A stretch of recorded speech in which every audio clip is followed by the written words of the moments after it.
Hey, what's happening, everybody? Welcome back. We got another fantastic episode of The Strange Road. I'm your host, Mikey, and of course, as always, riding shotgun, the bro host, Bub. Hello. Bub, what's going on? Not much. Feeling good? I'm trying to keep it under wraps and not much is going on, but there's a lot going on. It's already percolating. As always. That's all I'll say. Yeah, we're super excited. And thank you so much. We got Stoner the Loner and Master Control. Check him out. There he is. Wave hello, Stoner, to everybody. There he is. What a guy. He was a loner boy. Still he's a stoner boy. Disbro is... sitting in master control. Disbro had something going on, so, you know, whatever he's up to, hopefully he's having a good time. But Stoner's holding it down. Holding it down. As always, you guys can find us on Instagram, TikTok, Twitter, at The Strange Road. We got the Facebook group, Strange Road Hitchhikers. We got some big things coming up. We're going to hold off on, you guys can see in the future, hopefully our merch portal will be launched. Yeah, we're speaking to you from the future right now. We're wearing a couple of the proofs that we had ordered to kind of see what the material is, how the print is. And so good. We got a little bit of homework after the first round of kind of seeing what everything, all the different shirts and how they feel. Yeah. And but that is coming. But this will be released in the future. So by then it'll be launched. Yeah. So big things cooking. You guys can find us Spotify, Apple, Google Podcasts, and everywhere else. Give us a 5-star rating if you guys like the show. Share it. The audio versions are always cracking. We're growing all the time. It's people are giving us amazing reviews. Comments are firing off in YouTube. People are talking. Yep. And it brings up YouTube. If you guys are like the show, share it, like, subscribe. Yeah. Hit that notification bell. That's important. We do a lot of live streaming. And then you'll get that notification an hour before we go live when we do Strange Happenings or special episodes like Cryptids of the Corn a few weeks back. Yeah. So stay in contact with us that way. And these live streams and premieres are always ad-free. We try to keep those ad-free, keep all that stuff off there for you guys. However, the super stickers and super chats are active and live. And so if you guys want to support the show, it's a great way. We appreciate all your support. Really does help. You guys are killing it, as always. It's much, much appreciated. Without further ado, I think we should just really jump right in because I have a feeling this is going to be pretty in-depth on topics that I really didn't think we would get into. But our pre-conversation with our guest stirred the pot, bro. So super, super pumped for this. I didn't know what to expect because I just never know what to expect most of the time. No, Rollo, not right now, buddy. Rollo, lay down. Come on, buddy. So we got the strange dog Rollo here today too, representing today. He hasn't been on. He hasn't been on the show in a while. He's such a good dog. My dog would be barking at everything right now. But yeah, we got into some pre-conversation where I was like, man, oh man, like it's gonna be awesome. I'm always excited for the conversation because that's the whole beauty of a conversation. Even if you don't know I'm always excited to talk to anyone. Yeah, and not to say that. I mean, that's the whole thing too, though. If you dig enough, man, everybody really does. They just don't know if they have their own special side. Like even our guests, they might not think that it's anything different. It might be his day-to-day normal life. Yeah. But to us, it's special. You know what I mean? Exactly. And without further ado, let's introduce our guest for today. Our guest today is Darrell Nichols. Daryl is a noted humanitarian speaker, spokesman, and has a passion for diversity. He's a native of Kansas, has a bachelor's degree in business, former Army captain, ordained minister, and bishop. Daryl is a certified facilitator for the Ohio Violence Prevention Program. He's also spent years in the world of corporate America. Daryl, welcome to the show. How are you, man? I am doing fantastic. Yes. I'm just funky fresh. You know? Awesome, man. Well, before we went live, you went through, you really gave us a dissertation on different mushrooms and things and tinctures and all the things you do for health. And we're going to get into that. But it's just you're a fascinating guy. I want to kind of lay the foundation. I met Daryl at the spring equinox Serpent Mound event with that Tom and Terry throw every spring out at Woodland Altars. And Terry basically grabbed me and pulled me right up to Daryl and introduced me. Yeah. And we talked about, hey, you know, we have this podcast. We'd love to have you on the show sometime. And we met some other people there as well who have since come on the show and are coming on the show. So that's how we met Daryl. We had a great, quick conversation, but kept in contact. Daryl, tell us a little bit about your background. You know, lay the foundation for us and tell us a little bit about yourself. Well, thank you. And again, I just wanted to acknowledge you and just thank you for having me on your show and expose me to your audience. It's an honor. Well, as we say back in Kansas, you know, it's a plum pleasing pleasure and a privilege. With all much love, man. Thank you for coming on. Absolutely. I'm super happy we got to line this up. But yeah, I think you have a very fascinating story. I mean, you've literally lived like 5 lives. Is that safe to say? We even had to triple that. I don't know. I mean, who knows? Yeah. But, you know, I've been exposed to a lot. And I've had a lot of really great opportunities that now in retrospect, you know, they're really unique. And not everybody really has had those opportunities. So I had an opportunity to converse in a number of areas. But I guess as I start with, I was born and raised in Kansas, Leavenworth, Kansas at that. And yeah, there's a prison there, but there is a town too. Right. That's where my family's from. And we're not associated with the prisons. Right. And that's like 30 miles away from the University of Lawrence, KU. Yep. Okay. You know, where they the Wizard of Oz. Rock Chalk Jayhawks. There you go. There we go. There you go. And I want to say that Dorothy and Toto are doing fine. She grew up to be a mighty fine lady. Auntie M still makes a great oatmeal cookie too. Yes. But I grew up there. I was a wrestler through school. Probably most notable, my senior year, I was captain of the wrestling team and I was undefeated all year. I went 28-0. Gee. I was seated number 1 in the state in my weight class. And my only loss that year was in the quarterfinal. I got beat by a guy that I beat twice that year. So I ended up, the I could take was 3rd place then because I had to fight my way back to the bracket, but I couldn't make it to the finals. So both the guys that won 1st and 2nd, I beat both of them. Yeah. So there's that. But then I went to college initially on a wrestling scholarship at Northwest Missouri State University. And then but I had an injury in my knee and I had to have an operation. So that pretty much ruined my wrestling career. But what I had done, thanks to my older brother, a year older than me, I was in ROTC in high school. Leavenworth, I think, was the first school to have an ROTC program. It was voluntary then. But so we enrolled, and the colonel who was in charge of that program really, you know, he looked out for my family. And so he told us about this brand new program that had started that, you know, if you commit to enlisting in the Army after graduation, then it would help pay for, you know, you get an Army fee waiver scholarships and so much toward books and things. And then in your 3rd and 4th year of college, you could join an Army Reserve unit or a National Guard unit as a ROTC cadet. And so I'm looking at just another way to make money. So I was doing the monthly drills and stuff too.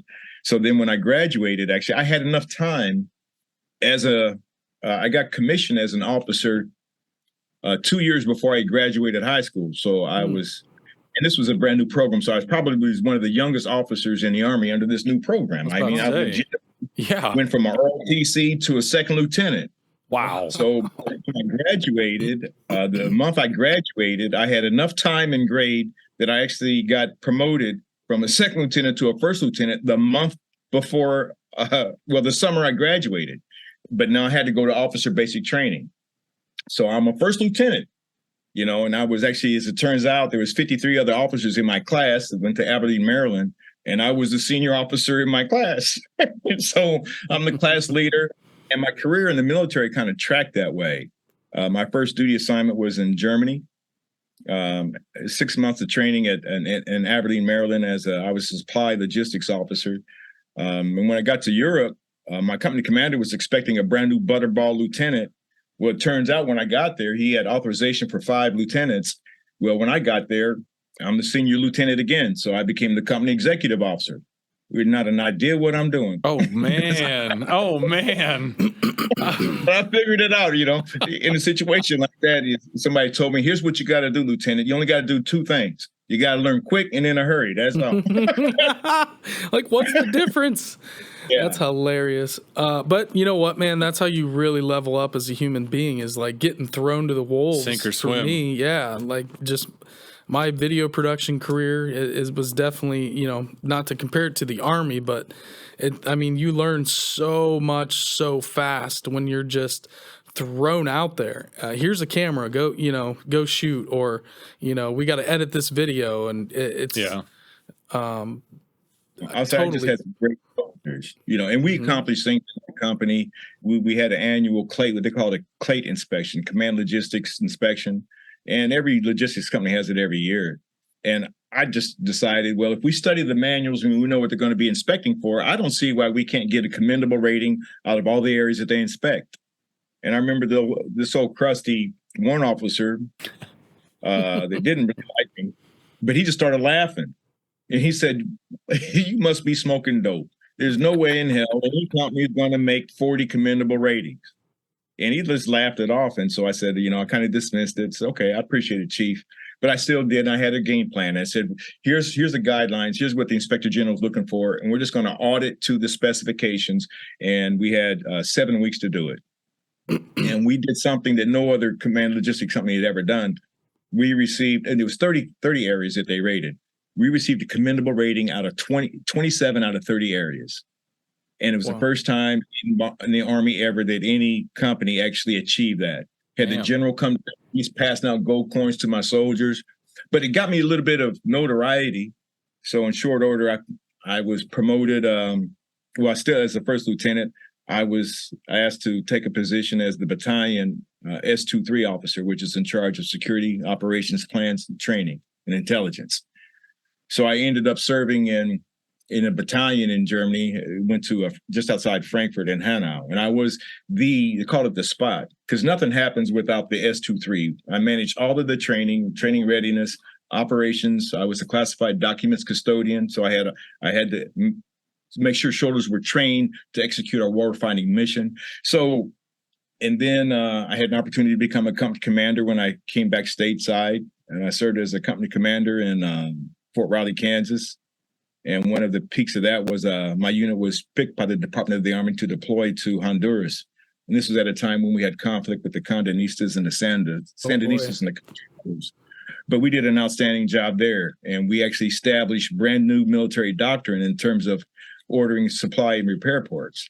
It used to be, it would take anywhere from 2 to 4 weeks to get repair parts or supplies into the country. I mean, literally, we flew in, we landed in Panama, convoyed down through Tegucigalpa, Nicaragua, and then ended up setting up in the desert in the middle of Honduras. But I was supporting an engineering task force, and my job was to fix anything they broke. I had 263 soldiers assigned to my company, including perimeter guards. But we did it. My soldiers did it. And then the other big thing is how do we shorten the cycle, the resupply cycle? So we did an experiment with this van we had where we used to have to key punch and generate requisitions and pass them from computer to computer.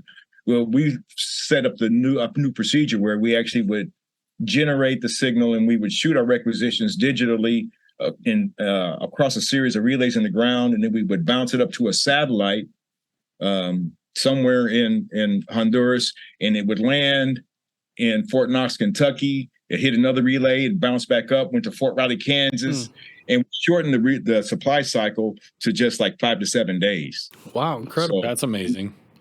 We received a lot of recognition for that. And then I went on to become a battalion S23 again. And then I decided, I got out after 9 years, but I had a great career. That deployment hurt me and a lot of soldiers. The divorce rates were terrible when we came back. Not just my unit, but a lot of units. And I decided I was going to work on my family first rather than the Army. And it just didn't work out. But I still had that behind me. And I don't regret that decision. Both my brothers actually went on, but came in behind me. And they retired lieutenant colonels. My older brother, actually, he was in the Pentagon when it got hit. He spent his last 14 years actually at the Pentagon. And he lost a few friends that day. So there was that. And then subsequent to that, I got out of the Army and I was just kind of floating around, and I decided to move to the Midwest, the Michigan, Ohio area, because Tank Automotive Command, which I'm familiar with, and the logistics. But I was just doing my thing, going to work and going home, a couple of parties here and there, working in my church group as well, when there was a KKK rally. And that changed my life. Wow. Yeah, there was a series of them. The first one was in Bryan, Ohio, which was like 40 miles away. And I couldn't believe that. And so I went to talk to everybody, the pastor of my church, and said, we're going to go. We're going to go. He said, it's the KKK rally. Can you? And nobody in my community would go except my pastor, the fool that he was. But my mother, I told her about it, and she said, son, don't go, because she was way in Kansas, and said, you don't know who you're messing with. You know, you might find your son's head in my front yard. You don't know who you're talking to. So our pastor, I wouldn't go. But the next year, the KKK came to my town. They had a right to protest right there on the courthouse steps, Defiance, Ohio, right there. And the city's response was, I got involved. I got excited. I tried to stop it. I even wrote letters to the Grand Wizard of the KKK asking, hey, can we talk? I'm just a nobody in the community, but the year before that had got me interested enough that I wanted to get involved. And so I joined the local chapter of the NAACP. And then shortly thereafter, I was voted to the vice president for the Northwest Ohio NAACP. Jesus. And my goal is I just wanted to get into the schools to talk to the young people and the kids before the Klan recruited them, you know? And that's all I did, you know, and I would go every Wednesday. I would go to a school or elementary or high school, and I would just have lunch with them, talk with the faculty, you know, because and that's just what I did. And then this rally started, and I was working with the mayor, the police chief, the college president of the banks, you know, and everybody came together and showed the support to say, look, I don't know what that's all about. We don't want anything to do with it. But the day that when they came to Defiance, I don't know how many there were, but they had divided the city up. They put up chain link fence to separate the people for the Klan, the media in the middle, and the people opposed to the Klan. And then policemen in riot gear in between us and between the Klan on the courthouse steps, snipers on the building, 300 enforcement to protect them, to make sure that no violence happened. You know, and the most ironic thing about that whole day was, I remember as I was driving to go down there, I wrote a will and everything. I didn't really know what to expect. I bought some weapons for my wife. So I said, just in case something happens, because we had just had our son, and they said, well, just in case somebody's trying to get at me, and they come to the house, you got to protect yourself. I'm a nonviolent advocate, and I prayed to God that I would never fire a weapon since I left the Army, and I haven't. And I'm glad that I didn't. I didn't have to, and she didn't. But as I park in my car, you know, the people for the Klan are supposed to go in one gate and opposed to the Klan on the other side of town in the other gate. But I'm parking and I'm just really in a daze. And so I just was walking, just following the crowd of people. And so I'm just standing in line waiting for them to, you know, got to go through a metal detector and somebody to check your ID to make sure you don't have warrants and weapons and things. And there's about 3 people now in front of me. I've been marching in line for like 20 minutes, just taking step by step by step. And I looked around and I saw, you know, I looked at this guy, he says, you combat boots and combat fatigues. Look at all those tattoos. And this guy, he's bald headed with all the tats and so there was 2 police officers standing next to the monitor gate. So I stepped out of line and said, excuse me, officer. They said, yeah, we figured there was a problem. Look, you're in the wrong line. Whoa. And I turned around and I'm standing here with skinheads and Nazis. Daryl. They said, I've been standing here and I'm thinking, you know, I've been here for 20 minutes. And y'all hate me and people like me so much, but I'm right here. Yeah. And you can't even say a word. And I said, well, that's what courage is. That's what courage is. All right. And then I walked in and I got in the other line. And at this point, I was president for the Northwest Ohio NAACP. So I had set it up. The people worked with me in the community and the police chief and the sheriff. And we had an offsite event at Defiance College. We had a prayer breakfast that morning. I attended with other clergymen and officials and people from the city. And then that day we had Unity Day on the campus. The national NAACP told me their guideline was don't go.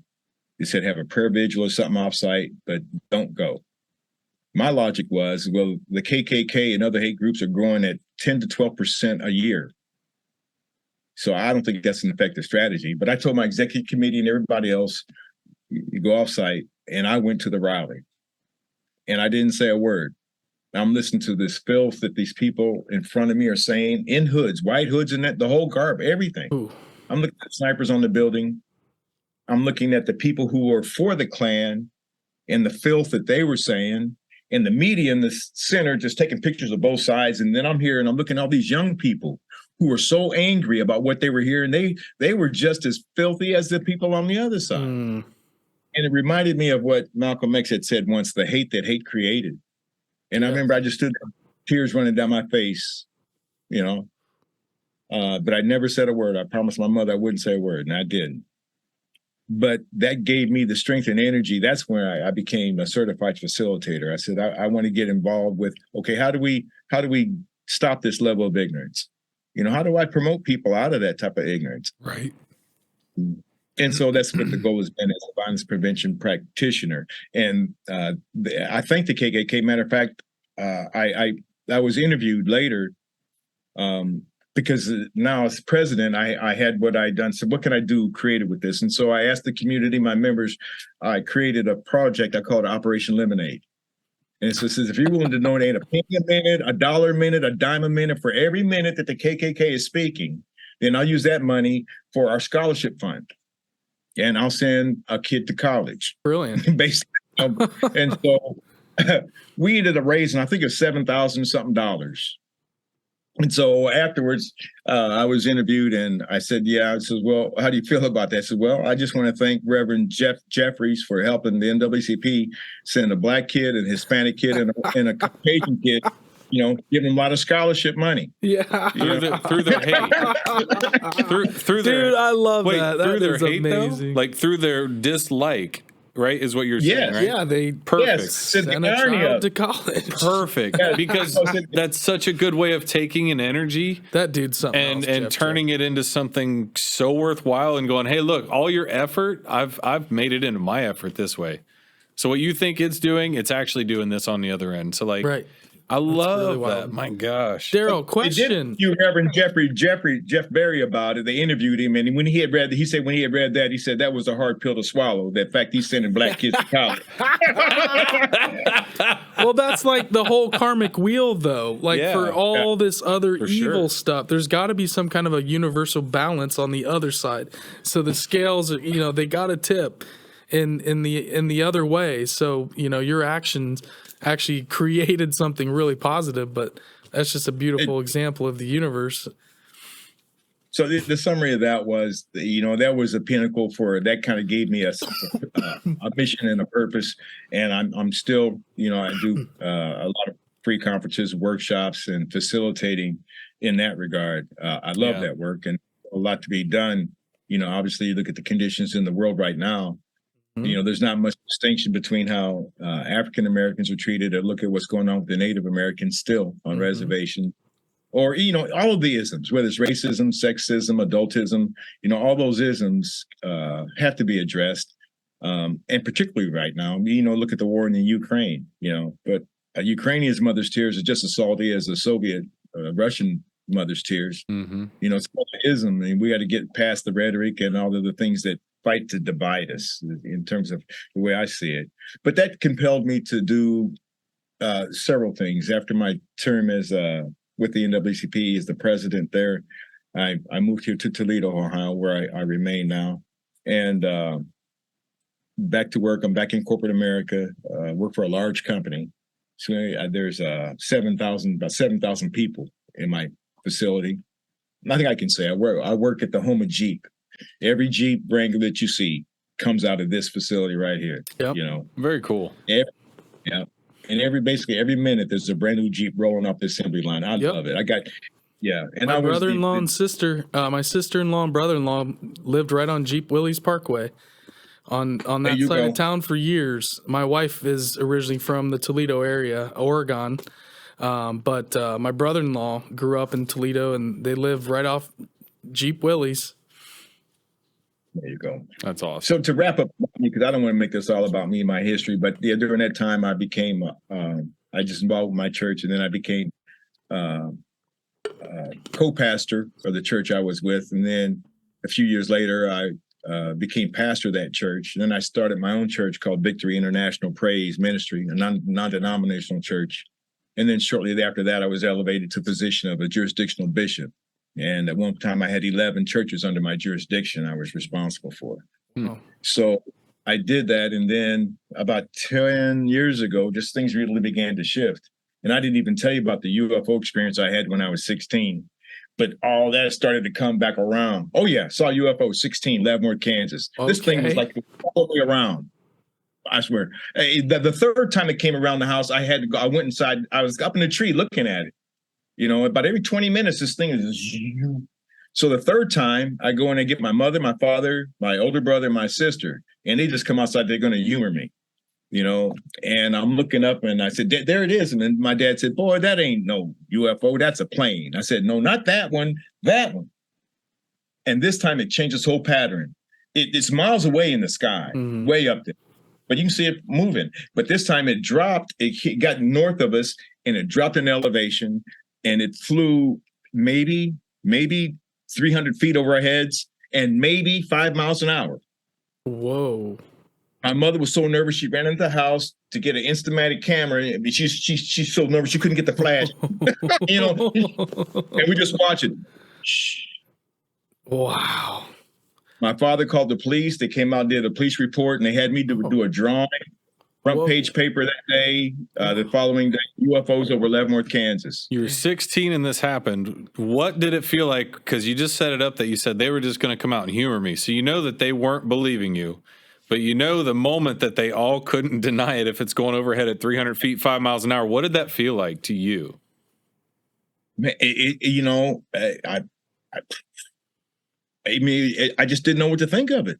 You know, for years, I know it wasn't anything that we had. And Fort Leavenworth said that it wasn't anything that they had, you know. And so then Kurt Donegan had come up with this book, Chariots of the Gods. So now I'm steeped into that, you know, and I'm digging and I'm researching and I'm following stuff. And then here years later, you know, I run into people like Giorgio Saluskis from Ancient Aliens. Yeah. You know, go to the conference out in L.A., you know, I saw Giorgio sitting at the bar. We was both there early. I didn't know him from Adam, but I said, you know, whatever. I told the waitress, whatever he's drinking. We're at the LAX Hilton Hotel, you know, about 2, 3 o'clock in the afternoon. And I said, whatever he's drinking, I'm buying. And so the lady asked him, and when he wanted to pay for it, he said, oh, no. Somebody else already paid for it. He said, who? He said, that guy in the hat over there. And so he said, hey, come on over. So then me and Giorgio sitting there kicking it. And I'm talking and sharing stories. And at the time, I'm still a bishop, but I'm talking about UFOs and aliens. And, you know, I had also studied just a lot of the stories. I was following Project Camelot with Carrie Cassidy at the time. Yeah, man. I knew a lot of stuff. Yeah. And I lived Kemetic knowledge. And so when I started talking about UFOs and aliens, Giorgio says, wait a minute. We're talking about UFOs and aliens and all these experiences. And you're a bishop, right? Right. Yeah. We're gonna need another round. I mean, hey, I felt the same way, Daryl, when I found out I saw you talk at the spring equinox at Tom and Terry's event. You had talked about being a former bishop and getting out of that, and then kind of having this soul searching discovery of outside of Christianity, but also not, you know, I think you still hold on to aspects of I guess your religion, but you've really expanded your view on the world over the years from being a bishop and then to kind of on the path that you're on right now. And I just thought that was really, really interesting. I had never met a former minister, bishop that is, you know, is so open-minded and just wants to know outside of that bubble of Christianity, I guess. And so can you talk a little bit more about that, about how you kind of transitioned from being a bishop into some of the things that, you know, I'm sure meeting Giorgio was part of that as well. And I've had a lot of conversations with Giorgio. We would meet. I'd see him every year at the Conscious Life Expos for a number of years. And when I would go, I would have like a private suite party every year, one for the staff, just because showing appreciation for their hard work. And then another one, now they just call it Daryl's VIP party, but I invite some of the speakers and things like that. And so Georgia would always come to my parties. Cool. And if you can imagine, and not only that, because that was cool, but it became, and I didn't do it for celebrity or anything like that. I just really did it out of gratitude. I'd buy drinks, all soda pops and beers, liquors, wines, finger foods, and I would just show some love, and as well as the staff, they really appreciate what I did there, and I appreciate what they do. But as it turns out, like one year in particular, I was talking to Nassim Harriman and Eric Pearl, and we were talking. I was trying to figure out what was going on with the Sherman resonant frequency. Because now measuring starting to spike. And so I was asking their opinion, and I talked to Richard Hoagland and others. But then subsequent to that, he says, well, now I'm thinking of what my friend Big Pie had taught me. And he was actually, he was initiated into the mysteries of the Dogon. Oh, wow. So he's got a wealth of Kemetic knowledge passed to him from a very high level Dogon priest. I saw him Nava. speak at the spring equinox too. He blew me away. Oh yeah, that's my brother. We talk almost every week. I think every Sunday we talk almost without exception. And a lot of times we go to the venues together. If you see me at Serpent Mound, Big Buy's probably with me. That was it, yeah. Yeah. But I also had Brother Mazatzin, who is Aztec, Mixtec calendar keeper. He makes the Mayan calendar. That's his family lineage. So if you can imagine, I've got Big Buy, Mazatzin, and Giorgio all together in my suite. And I said that the idea was, guys, this is just going to chop it up because everybody's so focused on your little separate lane. Right. I just want to see what happens if y'all just cut loose and start cross-pollinating. Yeah. And so Mazatzin said something, but he says, well, the Mayans we never said that we made the calendar, and we didn't say that 2012 was the end of the world.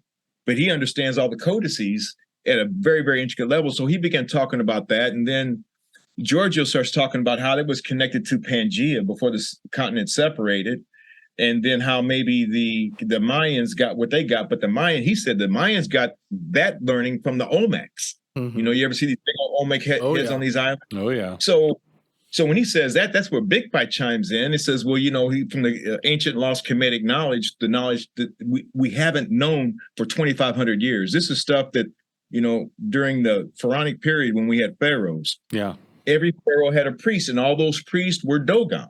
Mm. And so when the yes, they were Dogon. The priests of the pharaohs were Dogons. Dogons, yes, really, they were from the Dogon tribes. Yeah, very interesting. And so they were the keepers of all of the knowledge, all the spiritual knowledge. And they had separate disciplines because there's some Dogon who preside over everything related to the medicines or the operating of the eye. Another one may be the ear. Another one may be nature and the environment. Another one, the blood system. So, but before the empire, before the pharaohs fell, the upper and lower Nile valleys, the pharaohs said, well, let these fools take what they think is precious. Let them have the gold and the diamonds and the rubies. But they said, take that which is most precious and keep it from them. And that was the knowledge. So he ordered all of the priests to be scattered throughout the interior of Africa. And so from that period of time, 2,500 years, we haven't heard from them but they never stopped sharing the knowledge. What we didn't know was they were still holding these initiations, passing that knowledge on to another generation. They would take little boys between 7 to 9 years old, and they would have a certain ceremony where they could discern whether this person was meant for the priesthood. And then if they were, then for the next 30 years, they'd spend learning that discipline. And so they've done that for 2,500 years. And we never heard from an authentic Dogon priest until Master Nava came. And that was Big Bai's teacher. Mm. Oh, wow. My gosh. And he was a high level Dogon priest.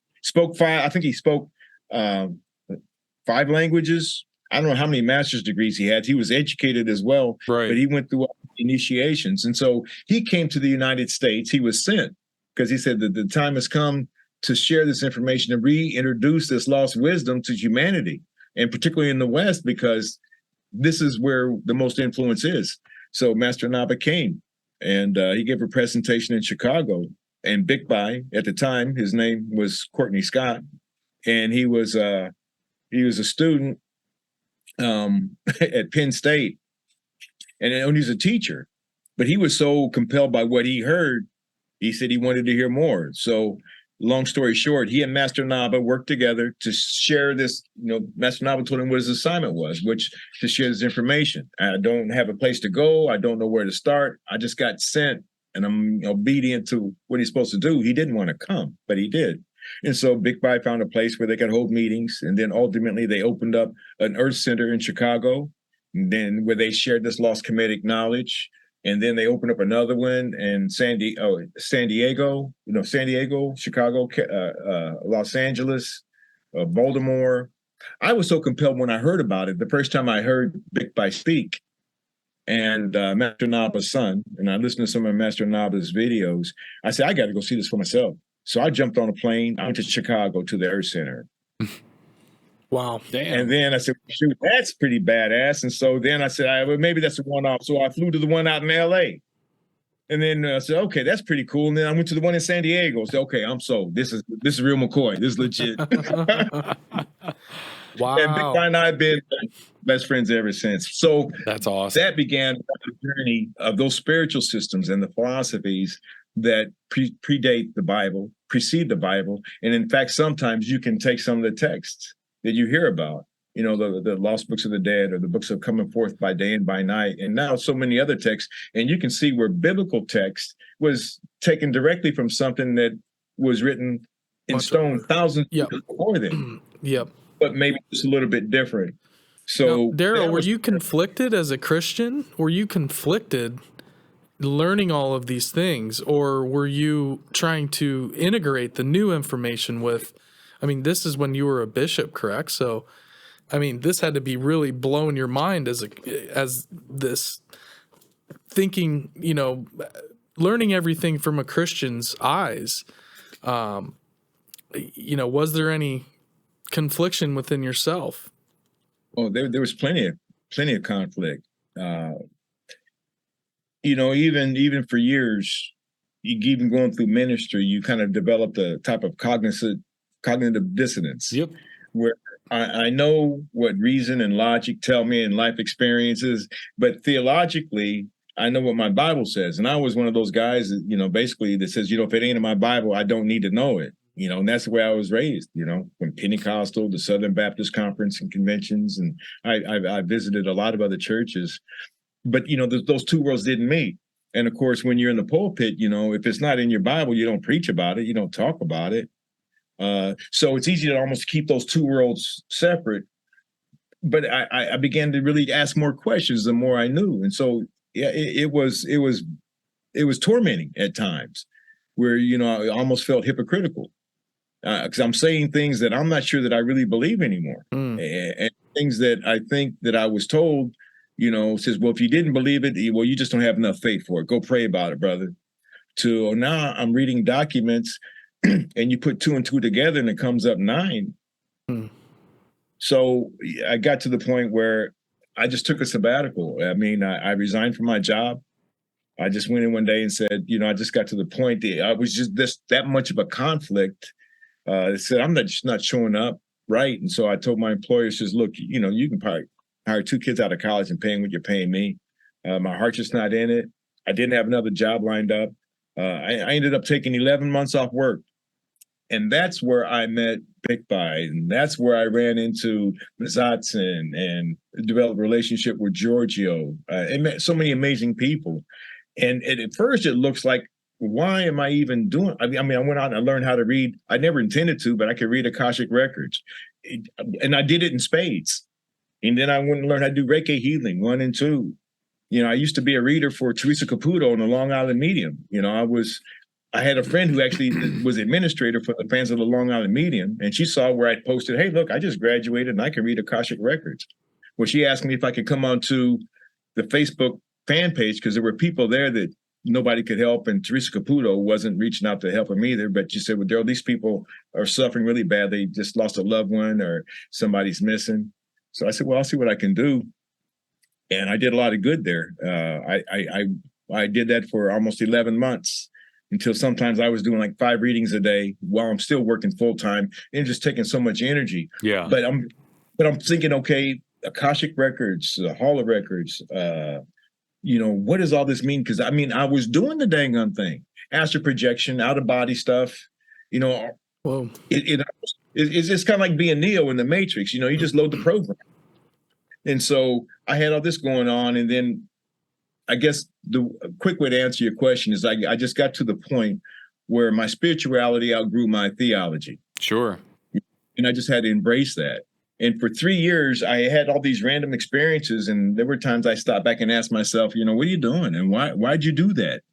But after 3 years, now I can look back at each one of those experiences. They looked all random, but if I had a bow and arrow, they all lined up. Wow. But it took 3 years of frustration and confusion, but 3 years of trusting, that I tried not to go anywhere that I didn't need to be. But if my spirit says go, and sometimes it was my sister saying go, are we going? Yeah. I trusted that. And then I wasn't concerned. It was kind of embarrassing. People ask me, well, Bishop, what happened to you? Don't you love God anymore? Don't you still love Jesus? And I still have people that question it. When you get that happen, though, do you actually talk to them? And do they, if you have a conversation, do they leave that conversation going, oh, I get it? Or do you get people that really don't understand what you're trying to do or where you're going with it? Do they dig in on your pathway, even like deeper? Yeah, almost chide you to pull you back in. Yeah, the camp it's a split camp. Sure. I got some people that are so thoroughly indoctrinated in it that, and some of the people that are very, very, very close to me. So Sure. I don't mean this as a criticism or condemnation, because I was one of those people. Sure. So I know what that's like. But then some of them are just really candid, that I can be raw with. I said, well, what about this? And what about this? And the Jesus that you're talking about, there was no J in the Hebrew Bible. So if you're going to put all your life on somebody's salvation, don't you think you ought at least say his name right? Right, right. And I would tell him, says, well, look, there's things that even Jesus said. Jesus is quoting something that you say is in the Bible, but you can't find it in the Bible. But Jesus said it. So it says, now, wouldn't it be cool to find out, well, then who is Jesus quoting? If you can't find it in James, then where is it written? Right. And when was it written? And who wrote it? Right. And so I said, let's take it to another level. And some people do, and it resonates with them. I did an interview on Billy Carson's Forbidden Knowledge. I sent you a link to it. Yeah. But there were like 500,000 people, 500,000 people watched that video. Oh, yeah. Wow. That was a good interview. What's amazing was, I think last time I saw, and Roderick Martin let me know, there was only one negative comment. There were over 3,000 people who commented on that interview. And I was expecting I was going to get beat up. Yeah. But out of 3,200 comments, the only negative comment was people said, Roderick, you're talking too much. Let him talk. Let Daryl talk. And I had people that were from the church. I had other pastors that reached out and other apostles and bishops. And so people saying, I'm glad you said it, And so, and I guess I've had a similar experience. And I've had a lot of people from the quote unquote corporate church that, they resonate as well. It just, it's just kind of like a silent minority, but just stuff that's hard to talk about. But I'm finding more and more people talking about it, right? And now what's going on in Congress and things, now even my people that were so critical, I called them, some people just can't hear you, they just can't listen, and I call them, those people are oversaved. I call them oversaved. They say you so heaven bound that you just ain't no damn earthly good. Right. Right. Oh, man. But a lot of them anyway. But you got other people now, I tell them there's a scripture as well. And I can't throw out the scripture because those are wisdom. The fact that some of it is adulterated and some of it maybe is misconstrued, but it's still wisdom. And these are letters that were in circulation even during Jesus' time. There was no Bible, a collection of books. These were just separate letters. Yeah. And if you look at what they are, somebody trying to share and leave behind a legacy of wisdom and teachings, and then that's just what they are. And so you can't throw the baby out with the bathwater, right. But what you can is you can throw away the religion, right, which has been devised as a tool to kind of corral us and control us, and then looking for the text for what they are, and then go back and find the relevant truth in them. Can we say, and that's something similar to what we said earlier? We were talking about, say, medicine on a manufactured scale, and say natural medicines, right? And the whole. I think what you're doing in your facilitator role that you've had for a long time, and your ability to bridge these gaps, and going through the religious aspect of it, and in your conviction and faith in it, and then kind of your evolutionary process, I think you're living it and evolving with it more than right? Like you're actually, like you said earlier, you're beyond what it could be for you as far as just that one avenue of thinking of just from the religious aspect. When you start bringing in your own experiences, and other New people that have had experiences, and and the melding of that information, and taking different genres of, like, again, when you said you had everybody in the room of, like, let's mix it up, let's see what all you like. That's very helpful sometimes to really shed light and get those big questions asked, and kind of like move a little further. And I just think it's very interesting that your overall characteristic of being that facilitator from an early on point in your life. Yeah, I mean, it just seems like, to you, how you said when you line all of them up, like all those arrows shoot straight, instead of feeling like you're ping-ponging all around. It's definitely in a linear path towards, I think, a higher knowledge, a higher awareness. Like you said, kind of like feeling like Neo in the Matrix. It feels like you're living in a different reality at certain points because you're so aware of it. And even speaking of that, just strange ironies, I think, happen when you are in the right place for the right reasons. But the woman who wrote The Matrix is a good friend of mine. So Sophia Stewart, I don't know if you're familiar with her. No, I'm not. Yeah. No. Yeah, she was the woman who actually wrote The Matrix and The Terminator. The script was stolen from her. I've seen that clip. I've seen that clip. I've seen that on Twitter, I believe. Yep. That's where I saw it. I had a radio show, and I haven't broadcast for 7 years, but I interviewed her maybe 7 or 8 times, and I've been out to Vegas a few times to visit with her, and we're good friends. We would talk for hours on the phone, and at one time I was trying to help her market The Matrix Part 4, her version of it, and I was looking for a person that would buy the script, $30 million. But I ended up spending hours and hours and days and days. She's a good, dear friend. Yeah. But sometimes I get into a jam or something. I say, well, shoot, I got to call the Oracle, Yeah.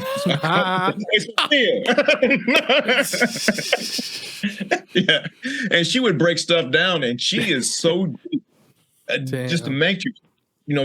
She was inspired to write The Matrix, and a lot of people don't know. But when the Terminator came out, that was from her script, and the original book was called The Third Eye. But the Wachowski sisters, they didn't know how to do all of the cinematographics that were in her script. So what they did first was they created a screenplay and a movie called The Terminator.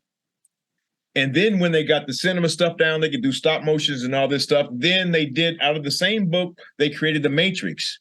But John Connor in The Terminator is Neo in The Matrix. They're the same person.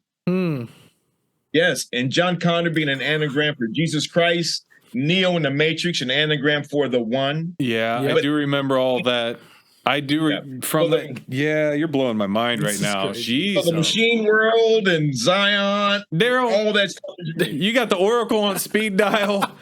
What else? I do. Shit, man, you got UFOs flying around you. I want to hang out with Daryl. Daryl, one of my big interests. Sorry, I just have to. I'm very interested in, number one, the lost years of Jesus that I was going to say no earlier Christian ever wants to talk about.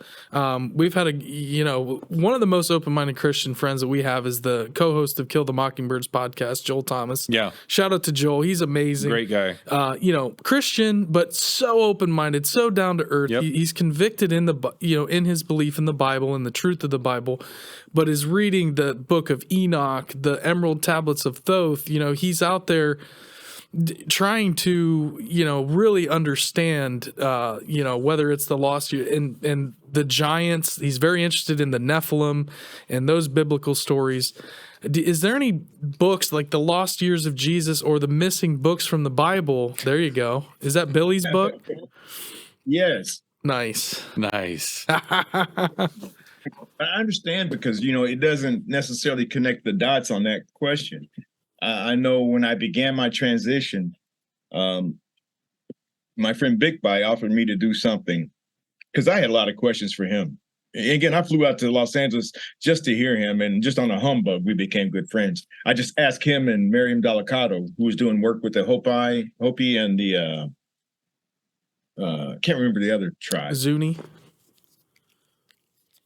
Well, she was talking with the Kikmangui of the Hopi Nation, and she was also working with the Dogon at the time. Then I think there was another one, but I happened to catch him late that night after they spoke, and I said, "Hey, look, hey, if you guys are hungry, you know, there's a restaurant across the street offered to buy you breakfast."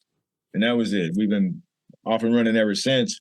But so, long story short, you know, and after my trips to go out and see these Earth centers, and Big Pi hosted me, you know, he didn't make it to Chicago, but I was received there quite well. And at the time, he was the senior, what they call the senior Hopu.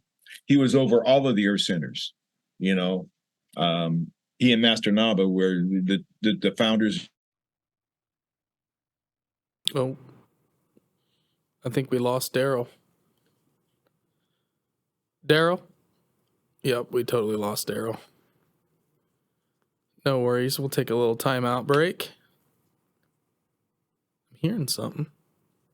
I'm still here. Oh, there we go. We got you now, Okay, Daryl. Quick question. Does he have anything that's tied into his Wi-Fi or feeding off of that at the moment? Anything else running in the background streaming that might be, or is it just weather or something? Or I'm not sure.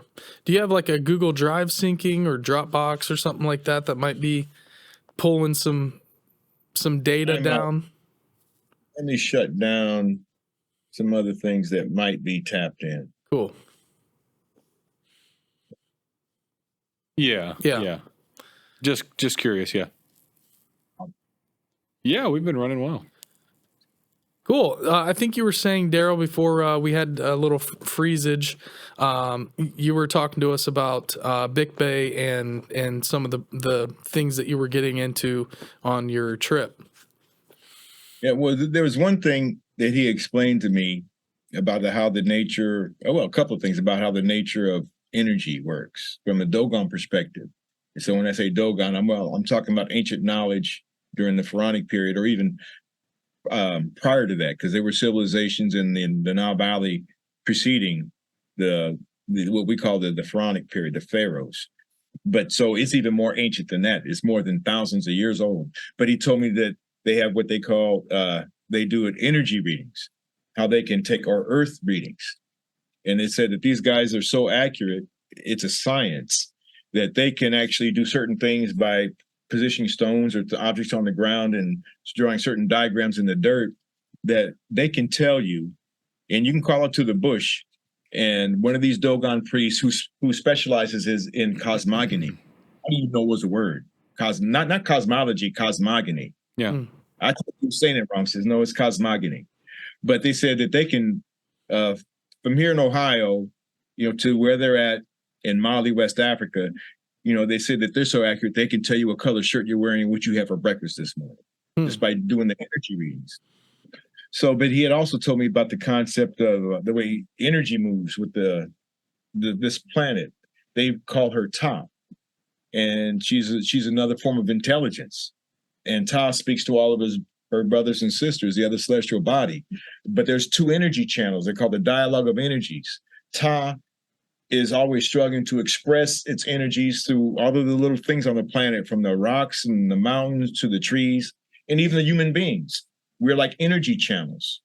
And the Bayou Ali is always trying to express itself to all these other intelligences. And then in return, though, all the other intelligences are trying to get signals and messages in, and that's the Yinu. So we have this constant dialogue of the Bayou Ali and the Yinu.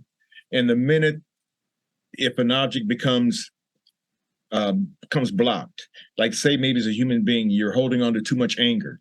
Well, we might experience that as a cancer in our bodies or things like that.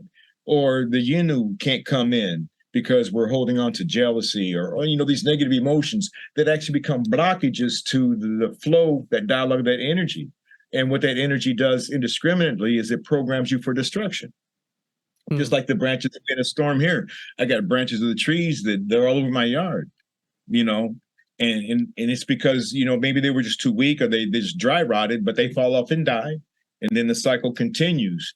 But the same can be said about us.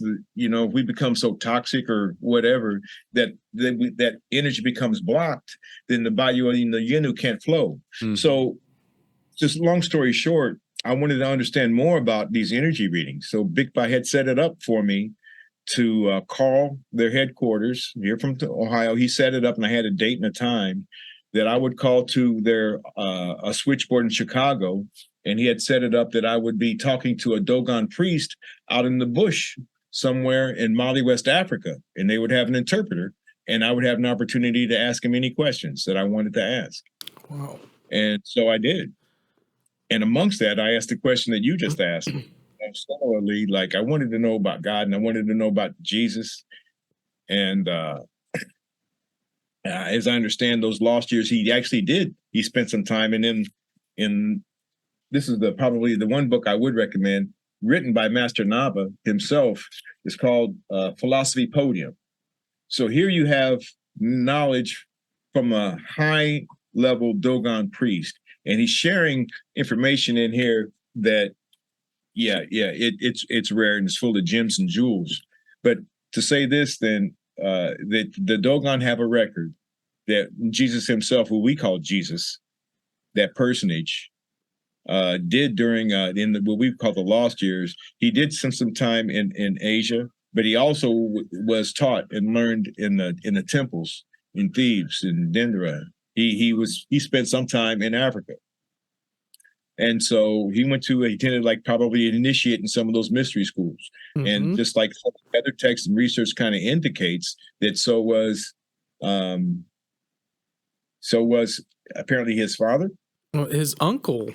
It's pretty well documented that his uncle brought him to Egypt and England, and he had studied with, he was his uncle was a trader. Gosh, what was his uncle's name? Very, very famous. I even think his name's mentioned in the Bible, but I know it's pretty well documented that they made a journey to basically like the shores of what's modern day, like the stories of Arthur, and they had trading missions, and he gained the ancient knowledge from the folks that were the Druids from Stonehenge, but then also was in Egypt learning from priests, and made his rounds as a young man and learned all these different Egyptian mystery schools, Druid mystery schools, and there's a temple in I think it's the somewhere in Nepal where they still have an ashram of a Buddhist temple where the scroll's still there, where it talks about this man named Isa that came to the land and healed people.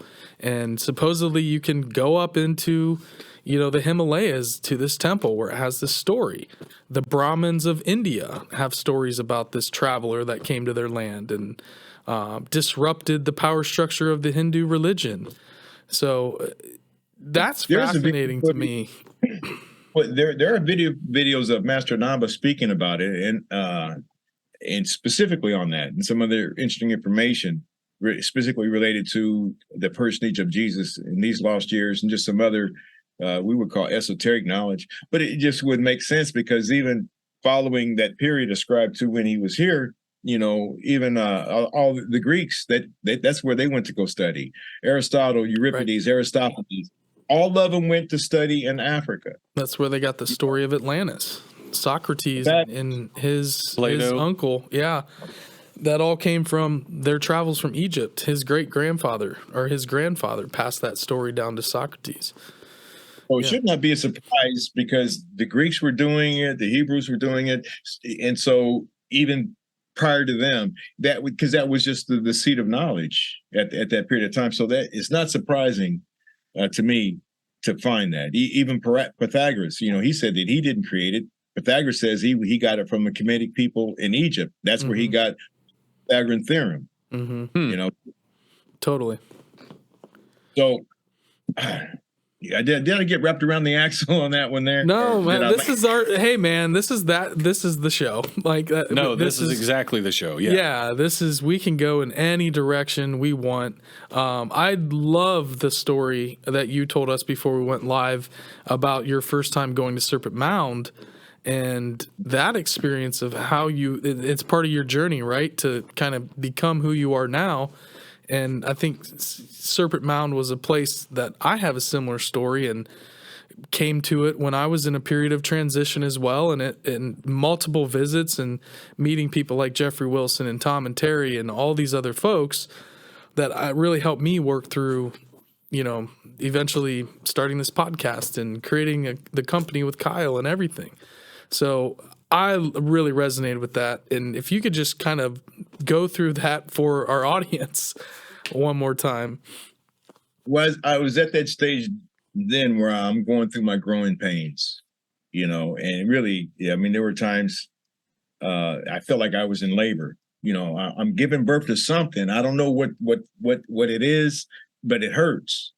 And it's kind of like the mental anguish that goes along with it, the confusion. I was having trouble in my relationship and trouble with really just, it was just a difficult period of time. So for me, I just knew I needed to get grounded. I'm also kind of an empath, and I didn't know how to manage energy very well, and I'm taking in things from all kinds of places, and I didn't have a language for it.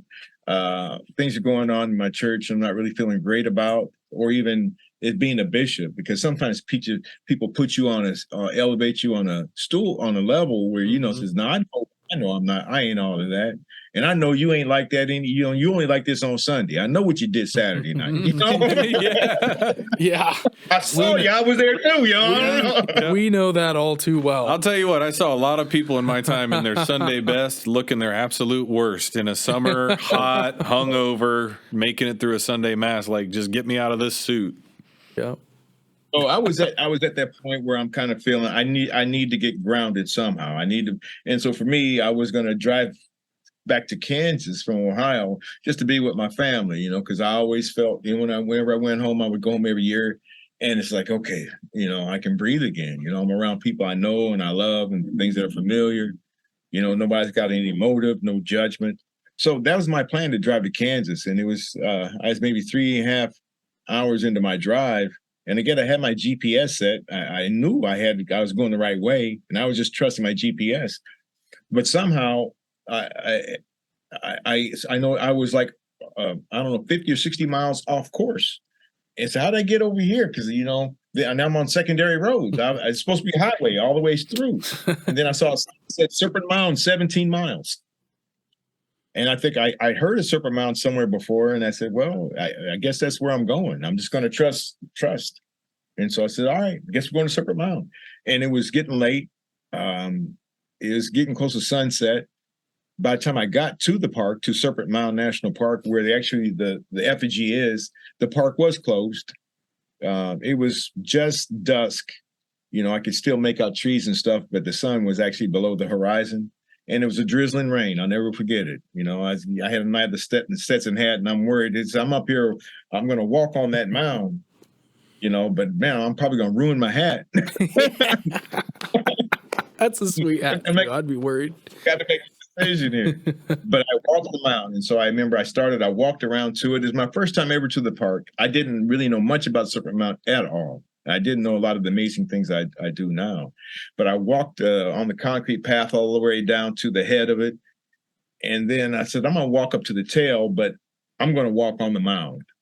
I know I'm not supposed to. It's a sacred site, but I said, okay. My intentions are pure. I don't mean any harm. I'm not trying to desecrate it, but I'm praying as I'm walking, and I'm trying to do positive affirmations, and I'm praying for things that I wanted to see change, praying for people.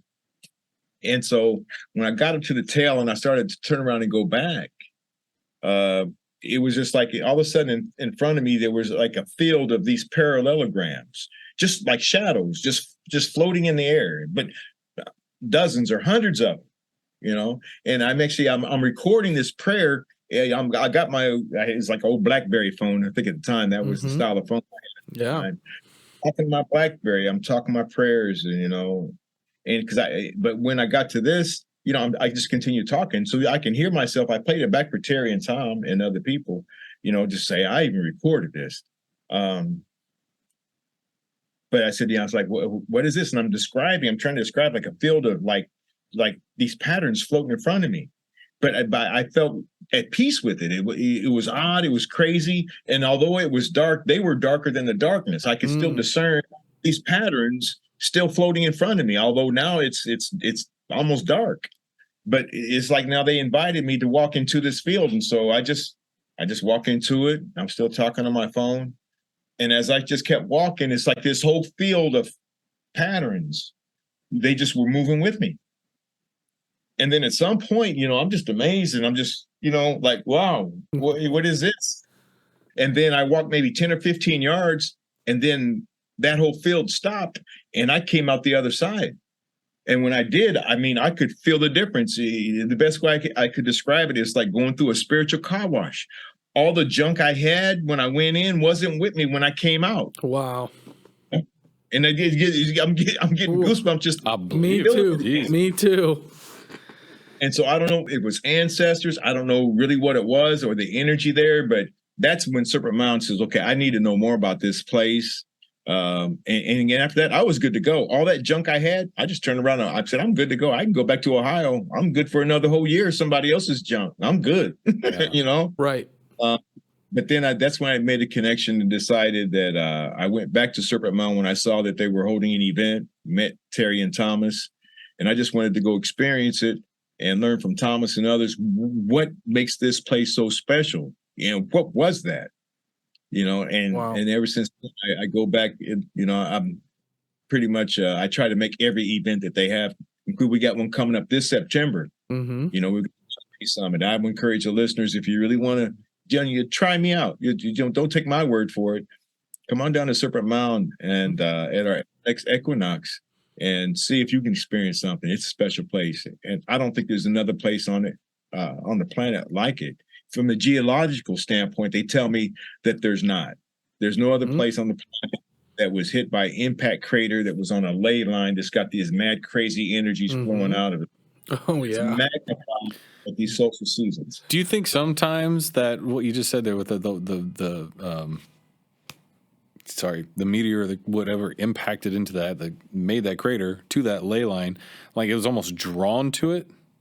Feels like drawn to that line and that power to, like a magnet pulling it in, like special that made that broke it wide open. Yeah, like it just doesn't seem by chance. Like that area is just so unbelievably unique, and the fact that one of the most amazing ancient sites in the world is inside of it and built inside of it.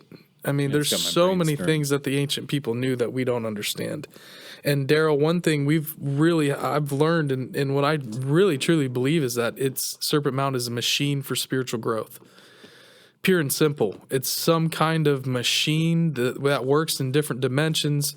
The pathway of the souls, this traveling through Draco, through the Milky Way galaxy, on the back of the constellations that at certain times where everything is kind of lined up and it feels like it's this tool, this machine almost, with this really ancient belief that, the Egyptians had a similar pathway of the souls, the Tibetan Book of the Dead, all these kind of beliefs really line up. And it was kind of the Western version of so many other ancient beliefs, but they're all very similar. How do you explain that? Well, I think that you probably nailed it on the head. I think there were civilizations before ours that had they had high technology, but not in the sense that we have today. Mm-hmm. I think they had a better understanding of how the Earth and its design, including its ley lines, and its geography, and even its geology, are affected by or in harmony with celestial bodies. That would explain maybe why when you get to Egypt, the pyramid complexes, why they are lined up with the Pleiadian constellation.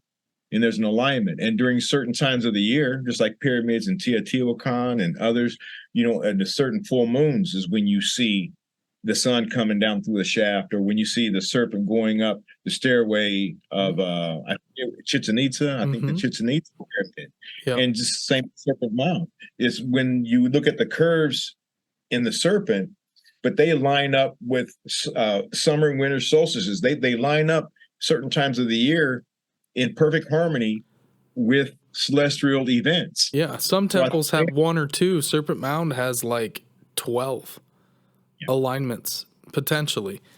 And they're also tracking the moonrise and moon, not just the sun, but it's also got a lunar calendar built into it as well. And then Phi is built into, encoded into the tail. The Greeks supposedly were the ones that, not Pi, but Phi. They were the ones that supposedly came up with that. But here it is in Ohio.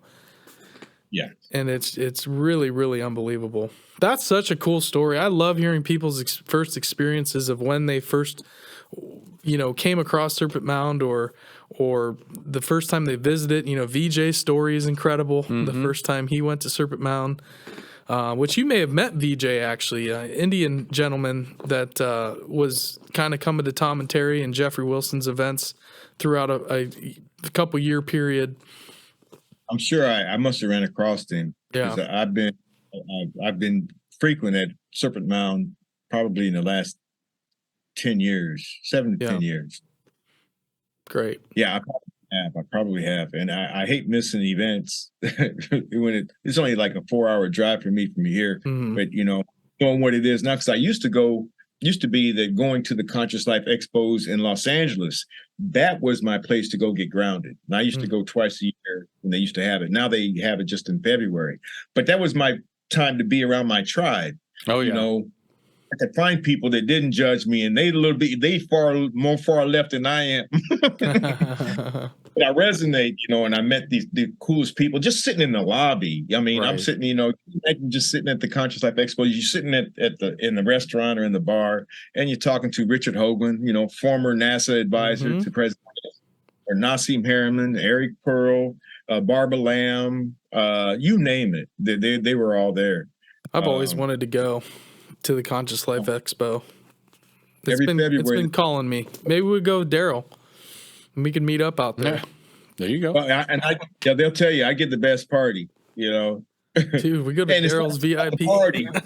but yeah, and the thing about that, because it's not like I also DJ out there too, or lecture. But typically I'm offered a DJ because I like to see people have a good time. And they have Daryl's. I mean, the biggest party I've ever DJ'd was at the Conscious Life Expo. 17,000 people came through that. And, awesome. Got the Space Cowboy on the wheel of steel.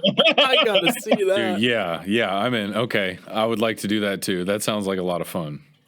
But the private suite parties, because I only get so much space, and so I can only invite so many people.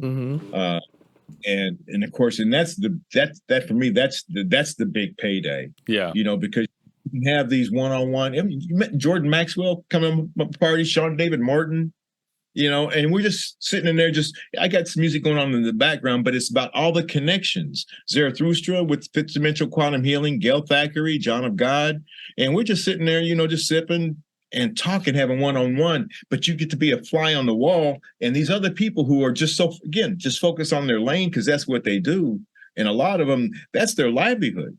And so although they began this journey with a multiple of interests, just like I did, the difference between them and me in some cases is that I've not confined myself to any discipline. Right. I read Akashic Records, and I could be doing nothing but reading Akashic Records. I could do remote healing. I can do astral projection. I can make a career out of that, or Reiki. But I just, my philosophy, as opposed to them, when it becomes your lifestyle, and now you need to pay bills, you got a mortgage to pay, you got kids to sit through school, and now it gets to be a point where, you're obligated, right, and you got to kind of stay focused. But now when you have a function like this, and people can get loose and they can cross-pollinate, and, they say, hey, Jordan, I meant to ask you, because you was at the Vatican and you was talking about this, and he's talking to maybe Greg Braden. And I like Greg Braden. I'll show you out. Probably know who he is too. Yeah, from Gaia. Yeah, I like Greg because he's shorter than I am, and he likes my boots. He seems like a very interesting guy. Oh man, no, that's not for you. Yeah, yeah. Well, he's a brilliant scientist, but that actually happened. Greg, and he's a smart dude. He is, and he's coming out with some really, really great material. And he and others are talking about, now we're getting into simulacrum, or we're talking about the possibility that we've got even more ancient civilizations built upon other ancient civilizations, Sure. which is this discongruency of where the math of the years just don't match unless you put some of these discoveries in the context. Well, maybe there was another reset. I think Greg Braden right now is saying, just looking from the geological record and then also the what we have, the written record, it would seem like every 12 to 13,000 years, there's been a major reset. And like civilization, just like we got wiped out. And unless you found it written in stone, or you got pyramids, but that explains structures. Even he said recently they found another structure now with the ice sheet melting. They found sophisticated complexes that existed before there was an ice sheet in the Antarctic. What? So, yes. And he says, now that was at least 13,000 years ago. Old Antarctica.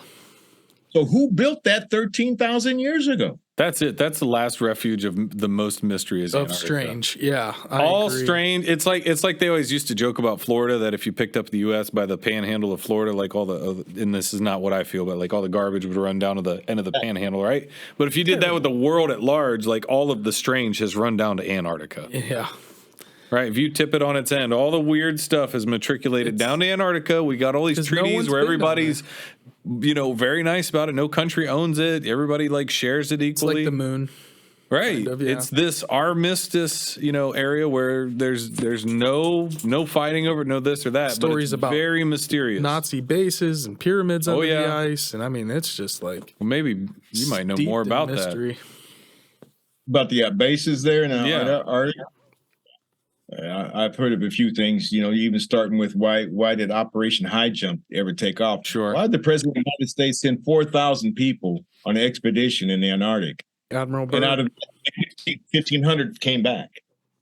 Right. 2,600 got killed and nobody talked about it? That's a real stat? Yes. Jeez, I knew that they went down there and it wasn't successful. I didn't know that it was like that detrimental.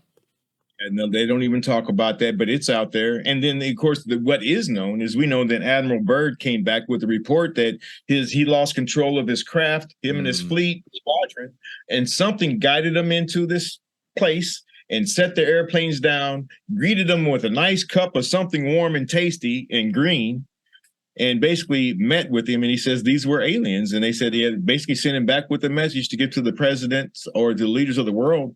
Said, stop messing around. You're messing around with stuff that you don't understand. And he came back and he wrote that all in his diary. So, and that's an admiral. Now, why would he lie? Right. Why did they send him on an expedition and then he even funded himself to go back? Something drew him there, and then of course Hitler went there, a lot of the Foo Fighters, or other strange things. But I think the Admiral Byrd story is a very compelling one for the skeptic, and I think from a standpoint of if you can stomach the fact that there are things, even going back to like this book, what the Dogon would tell you. They say that they've had a history of these other extraterrestrial beings here on this planet for over 80,000 years, the Greys. What? And even Master Naba actually writes it in his book, and they lived in caves. They couldn't come out very often because they said that the atmosphere and the radiation wasn't very conducive. But now whether these were aliens or maybe these are remnants of a lost civilization from 80,000 years still living somewhere in the inner earth, but they refer to them as aliens. But even beyond that, the Dogon say that, people want to know, how did they get the information? Because the Dogon were the first people to ever report of a binary solar system. That was back in the 1950s when two French anthropologists went there and they'd been studying, Marcus Graeul and his assistant had been studying the Dogon for years. And he'd come back and write in his diary, and he says, among these other really peculiar myths that the Dogon say is, how they get knowledge that, well, we measure time in our rotation around the Earth around the sun, 365 days. He said the Dogon say, well, you were only halfway right. He says that you will not be in the exact same spot 365 days from now. It will take 51.2 years. And then you will be in the exact same spot because even our sun is obedient to another one. He says that it revolves around Sirius A.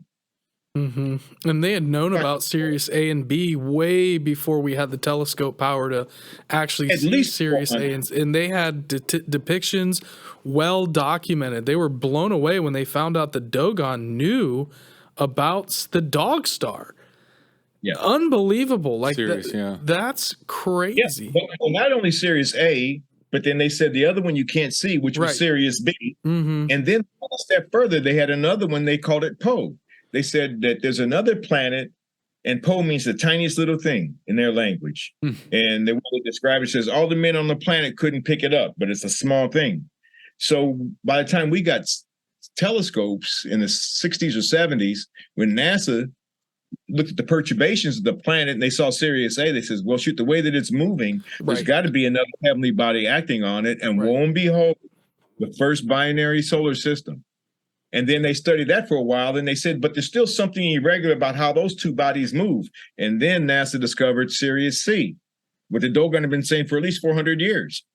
So when they asked the Dogon, you go back and look at the writings of Marcus Greo, and other people had gone back to interview them.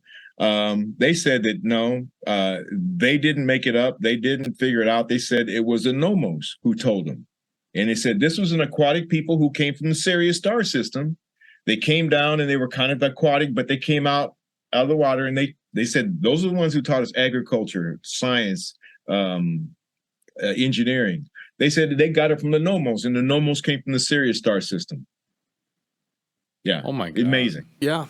Yeah, it really is incredible. I love stories like that. That's why I want to. And that's their history, like and you can't discount their history. I mean, you can't just say, oh well, it's a fairy tale or it's their myth, it's their legend. It's their history. It's like the Hindus and the Vimana. They've been around quite a bit. It's these ancient cult. Like, you can't discount that heritage. Yeah, and why would you make it? Yeah, especially when they knew about Sirius C. And wow, that makes everything else. It says at that point when NASA confirmed it, and people went back and says, "Yeah, but you're not the first one to say it."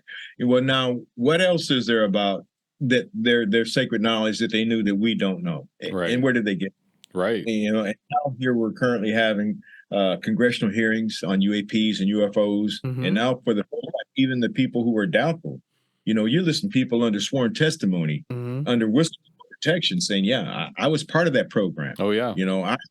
We have them, and we've got bodies, and we've got craft. So even the Vatican issued a statement, a few years ago that says that we do not hold it against God's divine providence that he could have created species elsewhere. Even the Vatican's had to sit back and say, okay, well, yeah, we're not sure what to think about that. The Pope said if he met one, what would he do? He said he asked him he said, I'd ask him if he wanted to be baptized. So Jeez. Wow. Everybody's got to get saved, even the Greys and the reptilians and wow.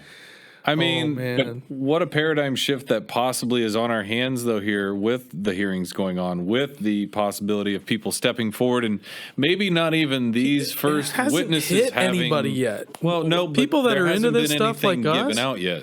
Well, that's true. It's because the same stuff that's been said. Grush, yes, there's stuff that's wrecked. Yes, we have, but Grush we said need he would proof. speak to people in the skiffs and give them the names of all the people that should, because they asked the question, who should we have in here next? Right. Yeah. Private contractors, government, people within these organizations. Who? He said, I'm not going to say it on air in congressional hearings. We can meet in a skiff afterwards. And so a that skiff they don't go out and start popping all these people. Compartmentalized where it's soundproof and there are no wiretaps, no cell phones allowed into. And he would give them the names of the people that were fighting against all of this coming out, and the allies and the people that were basically the enemies and were trying to ruin his career, ruin his life, threatened his life, and admitted that there were people that were murdered and that he submitted to the proper channels. He wouldn't say it on congressional hearings,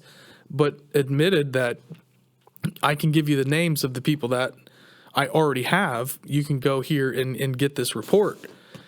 So all that's going to come out potentially, maybe. We'll have more people other than Ryan Graves, David Grush, and David Fravor. And it's just this dam has broke. I mean, it's... Well, even more so than that, because now, even subsequent to that, in those hearings, and I agree with you 100%, we're hearing things that I never thought I would hear. Right. And even now, just knowing that now senators are hearing, if they provide that information in the skiff, at least now we know that they have a list of the corporations that are running these black ops, the names of some people, corporations. And so now it would be interesting to see if they do anything with it, realizing that we're still up against that same machine that Eisenhower warned us about, that military industrial. And Kennedy. Yep. Yes. Governor Nguyen. Yep. You know, he said, and they have their own means of financing their own army, their own, so they're going up against a formidable group that operates outside our government. Yep. And so Congress has no control over them. That's why they're pissed off. Congress is like, hey, wait, hold on a second. There's all these black op. Where's our money going? What are you doing with it? And why don't we know about it? And we're paying for it. And Congress is paying for these black budgets. And they're not allowed. They don't have the classification to look at where any of the money is being spent. Is it Raytheon and DARPA and all these groups that have these exotic materials, the deep, the underground bases and what they're doing under there. I just find it hard to believe that solid stuff like that's ever going to come out. Well, it's going to have to. It's going to have to. And even if they admit the smallest part, I'm going to run the mile with it. Like if they even say, yep, we've got a UFO, they've got everything then. Bodies. That's the whole thing. That's the whole thing about this, that the moment that they give an inch, they've gave their whole hand away. Now it's just a dam that's broken. The whole thing has to come about. There's going to be a fight. You can't just be like, there's UFOs, or we have UFO bodies. That's all we can tell you, public, for the good of your safety. That will never fly.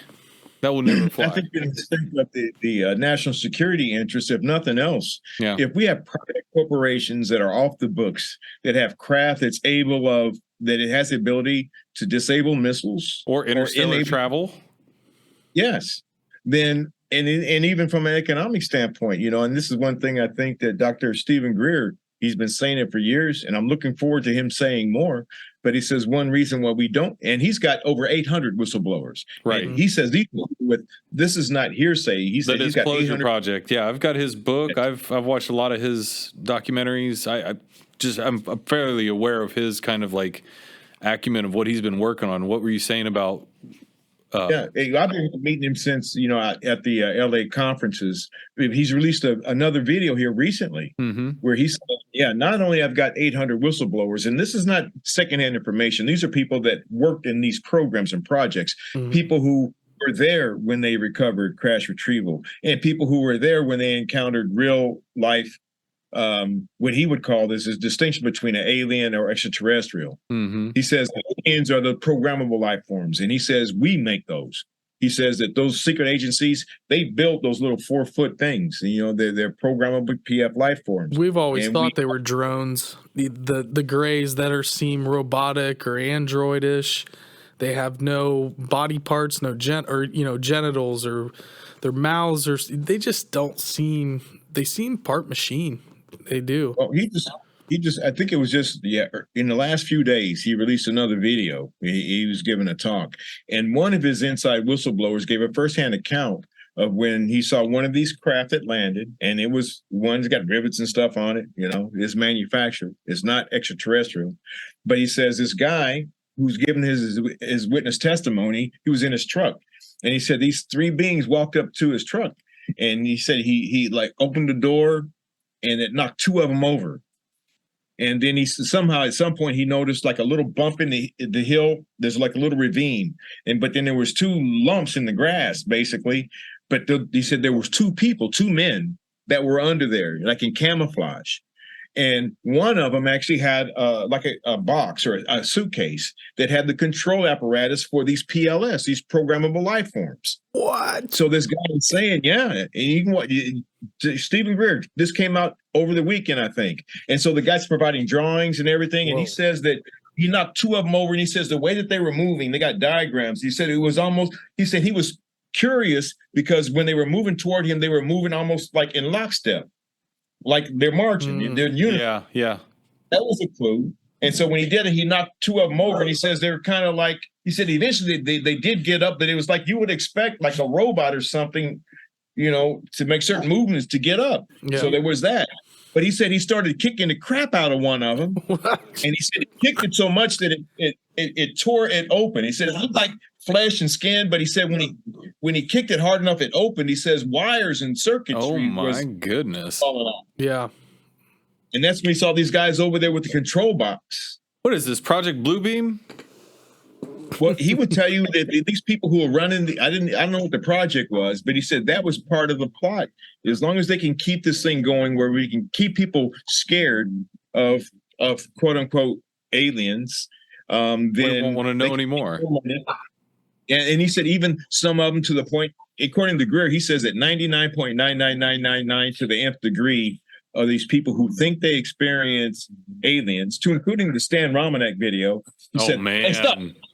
He said those are staged. He said that these people even have done abductions. They did cadmium utilizations just to perpetuate this story. Yeah.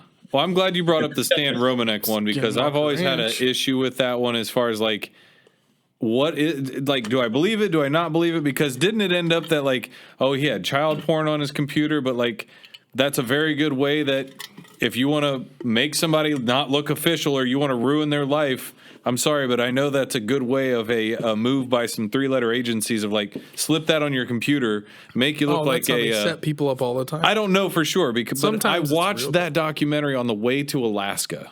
And that was before all that happened. I remember thinking, like, this is some wild stuff. Like, because he talked about, like, his leg being healed and he had gone to the doctor and, like, his doctor was going to, like, take care of, like, a torn meniscus or something. But there was this, like, UFO encounter and, like, they must have come down and healed him. And there were these people installing new siding on his house that didn't even work for a siding company. Like, all this crazy stuff. So I was like... When that happened, and then they're like, no, Stan Romanek got hit with, I think, again, like indecent, like child pornography images on his computer stuff. Like, then that story just is gone. Yeah. That was a Netflix documentary. Yeah. Like, that was up and running. Like, it's weird. I was watching it with great intrigue, too, trying to figure out which way to go. Because it was, I mean, the thing peeking in the window, and then it's in his house. Right. And you never know what to do with it. But now, you know, hey, stop it. Stop it, girl. But now knowing that we actually, you know, it's not inconceivable that they do things to plant it, to manipulate us. Right. And if that is the case, then to what extent will they go when you're operating outside of the government, you know, when you actually will kill people like Earl Schneider, you know, when he started talking about these deep underground bases, you know, they tried to kill him and eventually they did, you know. I watched that one too. Yeah. Yeah. I admire that man's heart, you know. I mean, he gave the ultimate sacrifice to reveal the truth. And I think he was dealing with not aliens, but real extraterrestrials who were in that deep underground bunker when he went down there to find out what was going on. In Dulce, you mean? Yeah. Yeah, Dulce. Yep. Yeah, Battle at Dulce. Oh, yep. God. That's such a fascinating story. That's it's so funny when I start thinking about some of these things because they seem really fresh in my mind. Dog right? fights like in the just sky yesterday. with aliens. But I'm listening to some of these stories and we're talking about them. I've known that for like a decade, if not We've known longer. About Dulce forever. Like I've been digging into this stuff for a long time already, and it just seems really funny to think like. Oh, it was in a book. David Hatcher Childress had it talked about it in one of his books. From 20 years ago to now to these hearings and to the potential. Man, it's on the forefront. It's in the congressional record now. And one of the interesting things was getting them to actually say things during that hearing to get it on the record. Yeah, they were trying to pull it out of Grush. Not just say, I've not already said that in an interview. You need to say it again so it gets on our record. Right. I thought that was important. He just kept referring, well, I've already been public with that. I've already given interviews. And they're like, we know. We need it for our record. It has to be entered. Filmed. This is we have. David Hatcher was like that. He was being a little bit elusive. Well, it was more. I think it was more. It was kind of lost on him. I don't know if anybody else knows this or read this. I think he's a self-described autist. Like he is autistic as well. Grush. Right. It was coming about in some of the post-interview breakdowns in the congressional hearings and what have you. But I think he is a self-confirmed. So it might be something where it just doesn't make sense to him, where he's like, hey, I've already said this. Like, I don't get it. Yeah. And they're like, no, but you have to enter it in here. We get that you already said it, but we can't pull that and make that record. But yeah, it's just there's a lot of there are so many angles that are going to come from this. And if there really is this, what we know is obstinance to wanting to release all this, or if you've been culpable in picking up cows and mutilating them to perpetuate the myth that there are little green men out there that are going to harm you so that we can keep this a secret longer. Like, I think that's what people on a large scale are going to be really upset about if we ever get to that awareness level, that we've been living in a repressed times when we should be living in the future. Yeah, we should have a lot of problems solved. Interstellar travel. We should have free energy. We should have free electricity that should be able to solve a lot of things. Yeah, hunger. I mean, the basics. We should have had this over 100 years ago. The Nikola Tesla's technology. We should have had it, but the same thing that happened with him, the Rockefellers, or J.P. Morgan, they found out you put a meter on it and sell it. That's where he said, "Okay, we're not doing it." And the Bush family story. All of the stuff, most of the stuff that was taken from his labs. Well, is one of the Bush family was the one that was over that inventory. Right. Ironically enough. At the hotel. Yes. I mean, I think one of the ironies, and this is kind of I agree with Dr. Greer when he says one of the biggest problems we have about this technology being released and why it's being suppressed is because, right now, geopolitically, all of the goods and services from country to country, it's all based upon our commerce system is based on the price of a barrel of oil. Yeah, man, that's what I've been saying. You don't have all these. Poverty literally goes away because you don't need to spend money on the oil to get things from places. That's what people don't understand. Like, okay, well, we have this free energy, but what does that mean? Well, it literally means that you can move anything around. Food, water. For free, yourself. There will be no ghettos. There will be no slums in South America. There'll be no, it's just, But the problem is somebody's going to want to have power. It's just a humanistic tendency that we got to have somebody that's ruling or this. We can't get to a point where we can just let everybody be. That's way too idealistic, and I would love to get there, but that's the problem. You're going to want somebody that's going to be like, I don't like what you're doing, and I'm going to tell you how to do it. I don't think we ever get to that point where we can just go live and let live, and you know how to do it, and here's your free energy, and go do it. Not under our current system of commerce. Capitalism, the major problem of capitalism, and I remember I studied this in college. I had my economics class locked up for 2 days because we were studying supply and demand curve and how that establishes price at equilibrium and things. Sure. And they were talking about how Harley Davidson makes a great motorcycle. But, if the demand for a motorcycle goes up, but if as the demand goes up and you increase the price, that's equilibrium. But if you restrict the supply of motorcycles, then you can get a better price. Diamonds, motorcycles, whatever. That's why diamonds are so expensive. It's a fake scarcity. They have piles of diamonds. Throwing away designer handbags and shoes and clothes at the end of the year, not giving that away to like you don't see like Dolce & Gabbana or Louis Vuitton getting put to Goodwill. No. They burn that stuff. They get rid of the overage. They don't keep it even. They just get rid of it. Mm-hmm. Well, that's the part of the problem of capitalism and why I just engaged into a debate because that's the way that a price of $1 is valued, supply and demand. Mm-hmm. And so basically I asked, so you're telling me if everybody who wanted $1 could get $1 would be worthless. But as long as we restrict the supply of dollars and everybody who needs one can't get one, then has money. So I said, you're telling me that there is a class of poverty that's baked into our economic system, period. Yes. Mm-hmm. No matter how badly people want to work, there's always going to be people who can't have it. Yeah. And that really disturbed me. And I said, that's that poverty is a necessary part of capitalism. And so now, if you take that now to what we've got with a barrel of oil. Now, if you're president of ExxonMobil or Sun Oil, whatever, and the whole oil industry, and you find out that somebody is about to make free energy available, like Nikola Tesla, what would you do to protect your empire? Silence it. Oh, I think there's further than that. Yeah, I think there's a lot of just kill this person, kill that person, kill this person, get rid of that person, bury that technology. Don't let that happen.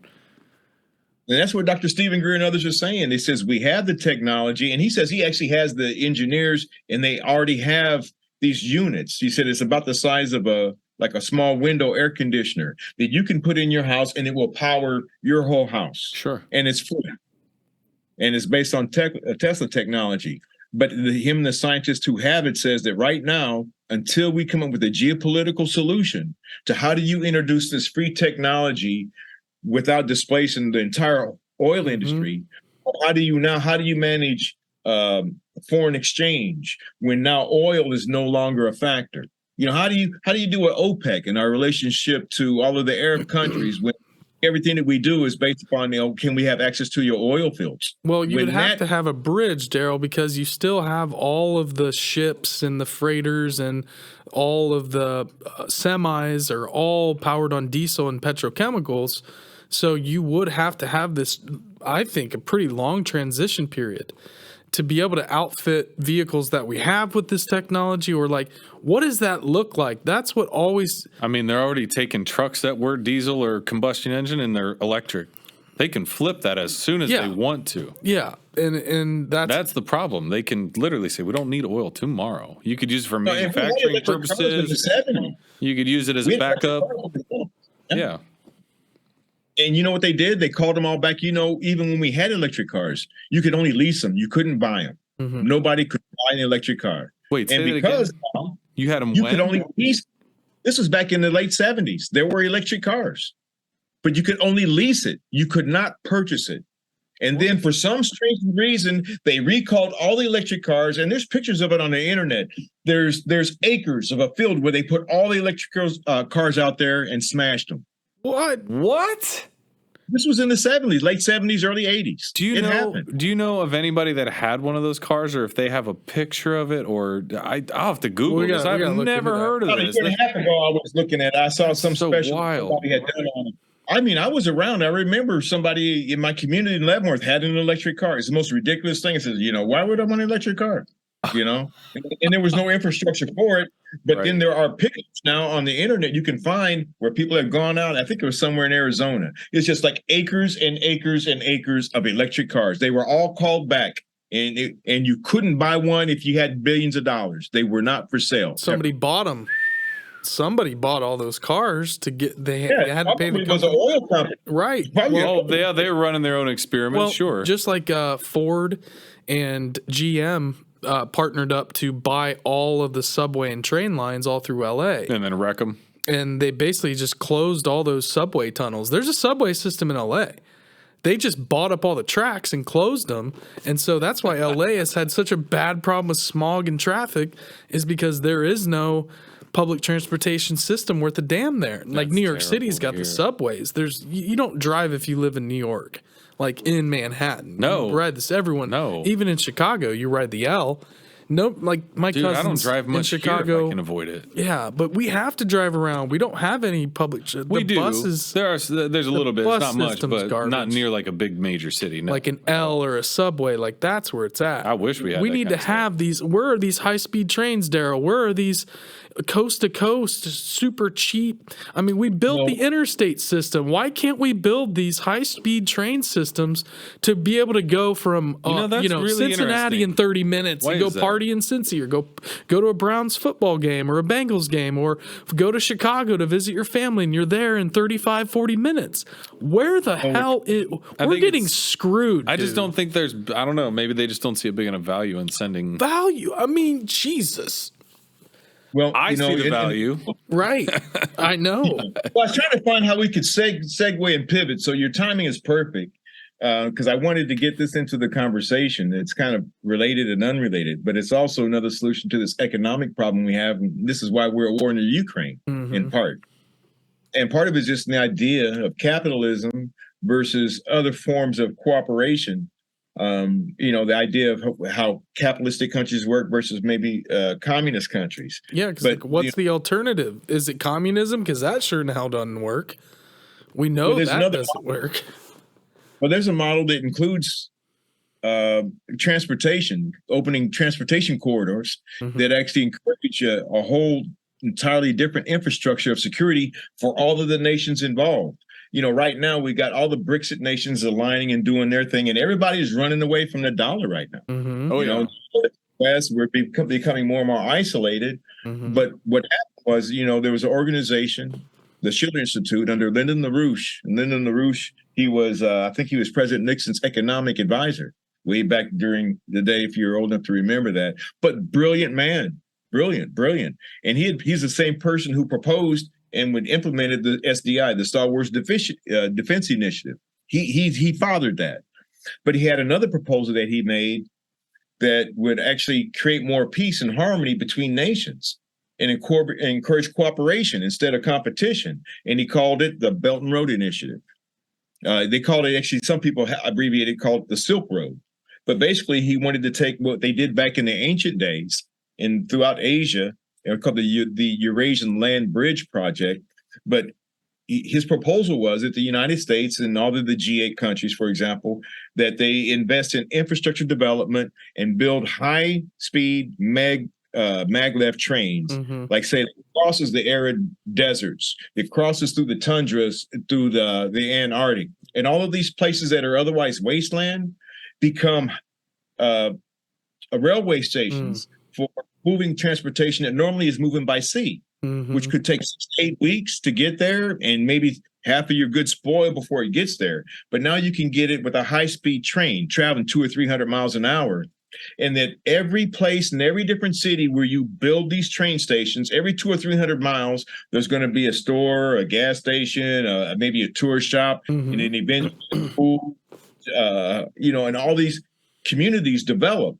But it's like Europe. It's lifeblood. It's a vascular system. It's circulation. It's building the infrastructure of a living thing. To Germany, that's what it is. Every little town has a little train station. But you can go through all the different everywhere. Cities. Yeah. Everywhere. It's incredible. Everywhere. You know what it costs to do that? Oh, I've done it. I've gone for 2 weeks on that. Yeah. It's not that expensive at all. By his own reckoning, at the end of the day, to have a project like that goes all the way from... Yeah, okay. I see what you mean on the cost. Yeah, it costs less than nothing. Less than nothing. To build and it guess all? what? Yeah. He presented it to the United States years ago. We turned it down. All of the European Union states shot it down. Guess who began and took up the Belt and Road Initiative about 8 or 9 years ago? Who? China, Russia, Ukraine. They are doing it. And now, even right now, because of the ridiculous conditionalities that the IMF places on countries that take a loan, it says, yeah, we'll give you $300 billion at 19% interest next 3 generations. But now China says, yeah, I'll give you that same deal at 2% interest. Yeah. And so African nations are doing business with Russia and China, and they are building these railway stations. And so when you get to a country border, you know, now maybe from Taiwan to wherever the next station is, they're not trying to cooperate, to compete. They said, okay, they're training each other because now we got goods going back and forth. I can get my goods, I can export mine, and now we're cooperating. And because we're cooperating, I'm really interested in going to war with you. I don't want to kill you. That's the other thing too. Other nations are doing it, and we are not doing it in the West. Symbiosis. Interesting how we're at war with every single nation or province that wants to get away from the world banking, IMF, and the world banking cartels. The U.S.-backed dollar. As soon as they go out, whether it's Iraq, Syria, Lebanon, they said we're going after these 7 countries. Well, why are we going after these? Well, I don't know. They got a lot of oil, and they're not really doing what they're told. They're starting their own banking system. Saddam Hussein was trying to get off of the IMF and the world banking system. I mean, the IMF, you know, we learned about it in an anthropology class when I was in college, and basically, like, the root of all the issues in Africa, all of these places like Guatemala and the people that are rising up and creating these crypto systems and getting off the grid is because of all of the poverty. All of the World Bank moves in, says we're going to take your gold, your diamonds, your oil, your minerals, and then we're going to give you all this money, and it's all a loan. And then what the corrupt dictator in that country, whether it's the Congo or whatever it is, they get all the money then they give the spoils and the little crumbs to their people. Well, they're literally it's a big enslaved. Am I wrong about that, Daryl? Is that accurate? I mean, that's how it works, right? It's a big feedback loop. Absolutely right. And a lot of people aren't aware because the mainstream media doesn't cover it intentionally. But right now, there's only 200 and something countries on the planet. 140 countries are on board with the Belt and Road Initiative. The United States, Great Britain, Canada, these are some nations who are not. Capitalism versus cooperation. Jesus. But it's to me, it's beyond capitalism, Daryl, and I'm not a proponent but like I want what's best for the planet and peace. I think it's it's beyond capitalism as a system. It's crony offshore banking cartels that aren't playing by even the rules of capitalism. It's crony capitalism where they are literally just enslaving people through debt. Every dollar that's printed in that way, every dollar that's printed is someone else's debt. They can pull back the money supply. Yeah. That's what they're doing now. That's why they raise interest rates. You can't buy a home. Your mortgage rate now, when I bought my house, it's like 2.5%. Now it's like 7-8%. It's because incredible they're right pulling now. that money supply out. Yeah. That's when they can control and the biggest money grab in history was during COVID. All these billionaires, just all this money just gets siphoned out of the middle class and the poor. Yep. And it's capitalism is part of it, but there's just the banking system and how money's created is literally the root, and it is a Babylonian ritual. Like you can look back at the history. Yes, absolutely. You can look back to ancient Babylon, and they had that shit rocking and rolling in Ur and all these different cities where, it was like a part of a magical ritual as well. Sure. They would like do these ceremonies where essentially like the money system is like this ritualized way to enslave today. People. Look at it today. It's the same fucking system, bro. People are slaves to money today. The system of it, the ritualistic nature of it, the presentation of it. We all are to a certain degree. We need a certain amount of income, finance, whatever to buy your food, groceries. You need enough pay to your not bills, have have to a roof worry overhead. about I'm where talking your about next the meals come. egregious levels of it. Like we're saying, like 3 trillion traded hands during COVID. Well, it sure didn't go to the poorest of the poor. Daryl. It went to the really wealthy. We lost $6 billion just magically disappeared to Ukraine. Oh, accounting error. We could build that that rail speed system for $6 billion. And that was just, we don't have the basics of what we need in America. $6 billion could have changed so much in the inner cities of Chicago, the south side of Chicago, the inner city of Toledo and Columbus and all these places. It's just mind blowing. It's just thrown away. Watching funny money be spent, and it's the whole thing of like if you don't spend it, you don't get it in your budget next year. So spend. Oh, I know. And ask for more next year. Mm-hmm. Well, the irony of that is that I was watching subcommittee hearings, Senate hearings, congressional hearings just last weekend, talking about that, and they were grilling some people who have fiscal responsibility over the budget, and they were grilling them about the Department of Defense being like 15% of the entire GDP budget. Oh yeah, and it said year after year after year, the Department of Defense is the only agency that has yet to pass an audit. Since audits began, and year after year, and they said not only do they still not passed an audit, but they ask for more money every year, and we give it to them. But 65% of their budget is unaccounted for, and we're going to give them more money, right? And so where's the money going? And so I enjoyed listening to AOC and all of these, even Marjorie Greene. I'm not a big Marjorie Greene fan, but I love to hear her grilling these guys. But it's the same narrative. It's almost like you get these, appointed officials, and it's like, we don't know where the money went. Well, they're all unelected. It's literally a black box, and they're all unelected. It's because it's so many secret, compartmentalized. We can't acknowledge this, so 65% of our budget literally is like, you got to trust me. Trust me, bro. Or I'm doing well with your 65%. Trust me. Or whoopsie, it's an accounting error. Our bad. We were going to give them $6 billion anyways. we'll just we're just going to give them It's so next year's budget now. It's fine. We're living in such bizarre times, dude. It's kind of like the billions of dollars that disappeared on 9/11. Oh, they just happened to be housed. The records were housed in buildings. Trillions. All that gold. Trillions. I thought it was like 2 trillion. Yeah, and was that the building that no plane hit, but it still fell at free fall speed? 7? Yeah, Tower 7's a mystery. And they were keeping all the SEC documents that could have prevented the collapse in 2008. They were the SEC and all. They were researching all of this corruption at that point, leading up to, and then that building went. Supposedly, that's where all those investigations and that paperwork. Yeah. So then. Nothing was fixed. They just kept going until they blew up the economy in 2008. Yeah. We never ended up finishing those investigations because it was all housed in Tower 7. Lucky number 7. Oh my God, Daryl. This has been a roller coaster. People don't know. I still ask people to this day, how many buildings fell on 9/11? I'm still surprised about how many people say the Twin Towers. That so few know that. Lucky number 3. Building 7 fell that night. No plane hit it. It had a fire on the 14th floor. Yeah. But it collapsed in its own footprint. Mm-hmm. After there's a recording of Giuliani explaining what happened. He says, well, what happened there, Mayor Giuliani? He says, well, it had a fire and this out on the floor. And so we decided to pull it. Mm-hmm. You know, I was EOD. He said that. We decided to pull it. That's an explosive ordnance term. That's after you acquired the building, pull the cord. Yeah, I did. I had EOD. I had EOT teams that reported to me. Wow. And so you use that term after you've wired something for demolition. Then you pull it. You pull the problem.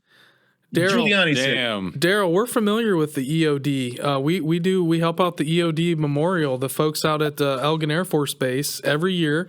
We do the live stream for all of the fallen EOD school members from the past, and their families come, and then we live stream it to all the people that can't. So yeah, we have much love for the folks with in the EOD community.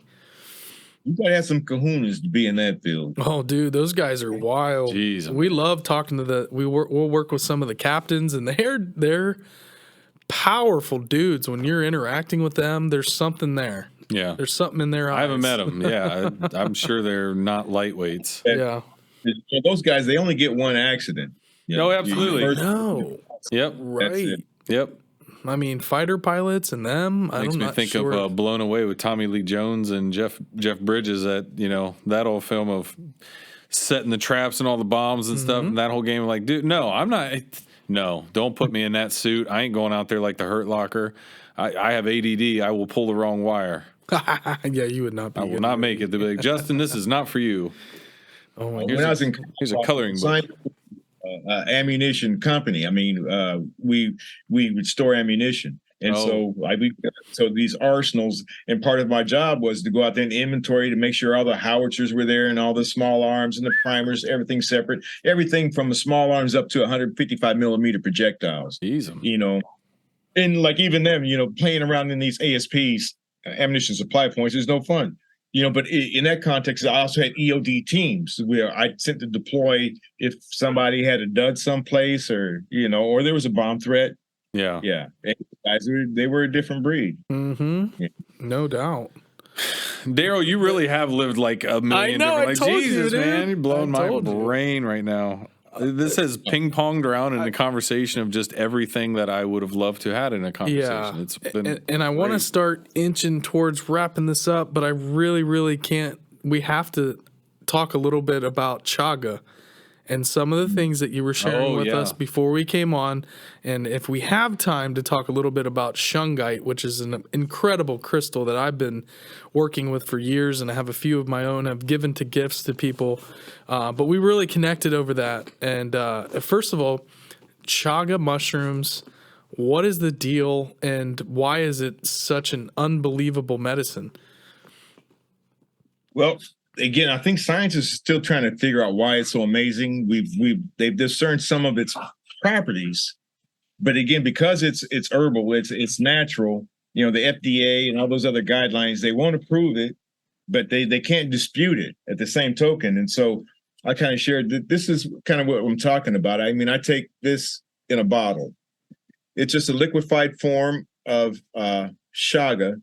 And the Chaga it's a mushroom extract, and I get the one from Siberia. Earthborn. This is is the company. earthbornproducts.com. And this is what Chaga is. This is a mushroom, but it grows on the side of birch trees That only. thing, dude. I love it. This is about a pound and a half chunk. And some people, if you want to do it naturally, they just take these chunks and you can put it like in a crock pot and just kind of slow cook it. Just break up a few chunks, and then you can make Chaga tea out of it. Slow cook it and it's better to do it with spring water, never tap water, but spring water works better, or purified water. But that's what it takes. Like this chunk here, it grows on the side of a tree, but it takes 25 to 40 years to mature. Wow. To get and the way it's mature is the Chaga falls off to the ground and the birch tree falls over and dies. And then all that good stuff, all the nutrients are now in this chunk. And the way it was discovered, I think it was back I can't remember what the years was. It was like late in the 18th century. There was a medical doctor that used to travel around from village to village, and there were plagues and things like that. But he had noticed that certain places, when there were this illnesses and diseases that were spreading around, he did notice there was a few places where he'd go through and nobody was sick like they were in the other villages. And so what he had found, but started talking to him, they found that he said basically Native Americans, he says everybody in the city, they was drinking the Queen's tea and all that stuff. This was back in that period of time, even in the colonies of the United States. But he says in the poorer villages, they couldn't afford the King's tea or the Queen's tea, but the Native Americans had showed them how to make tea out of Chaga. Okay. And so he had found out, he says that was the one thing he could see that was in common to the villages that were not getting ill. And so this was written in a diary of his, and this is how we got a record of it. And so he kind of recognized some health benefits, and it kind of boosts the immune system. So now, fast forward to where we're at today, I happen to know people personally, and again, you can't make health claims. You're not supposed to. Right. But it's where this cured me or resolved me of arthritic pain. I used to get up I used to have stiff joints. Well, when I'm taking my Chaga, just take a shot of it every day, or maybe every 12 hours, gone. My ex-wife, she was diagnosed with cancer. They were going to remove 10 inches of her colon. I said, hey, look, I gave her 2 bottles of Chaga. I said, just take it every 8 hours just to keep it in your body working. She says, look, I don't think that's going to work. They've got the x-rays. They did an MRI. They even took a biopsy. It's cancer. Fortunately, it was benign, not malignant. But I said, just try it. 5 or 6 weeks later, when she went in for the operation, they poked her stomach 5 times just to do the pre-op to make sure everything was going to go like they had envisioned. And they couldn't find any cancer. And that was 11 years ago. I just saw her last weekend. She's still cancer-free. Amazing. Chaga. My mother, she was diabetic. I say was. I sent Mom some Chaga. I said, Mom, just take it 3 times a day.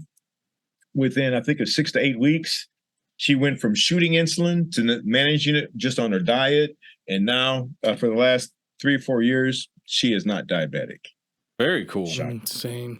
Dang. So I would recommend Chaga. It should be just part, and it's got so many great properties.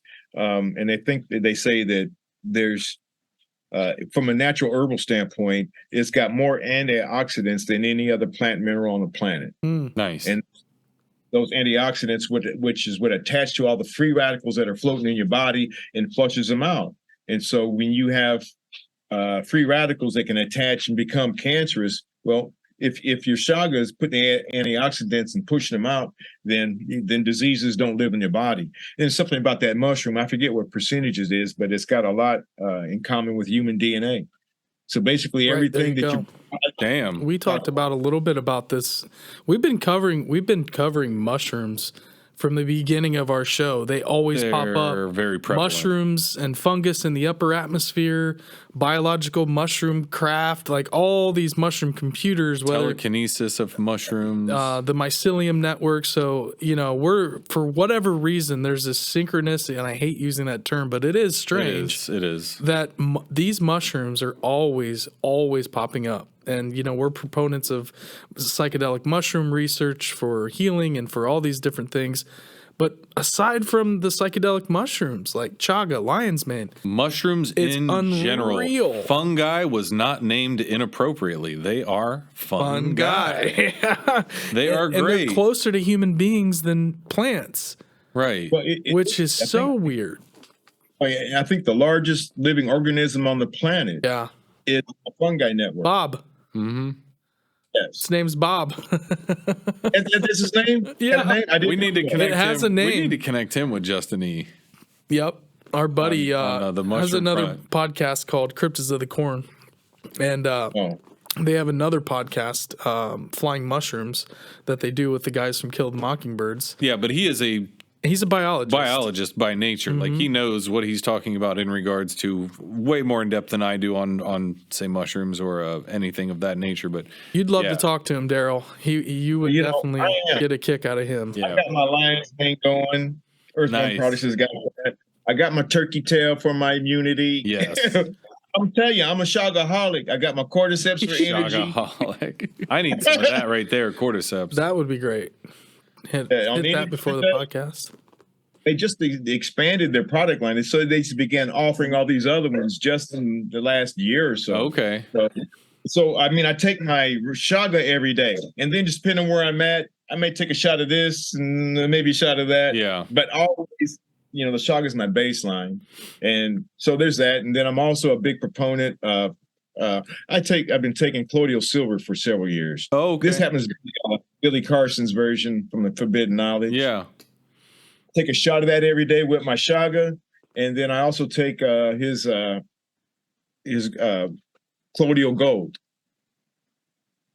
So, and again, the silver, because it attaches to a lot of those medical particles, flushes them out of your body.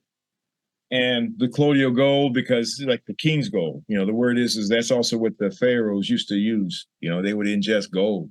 And then I think my secret sauce, I wish that more people would do, is this. What is that?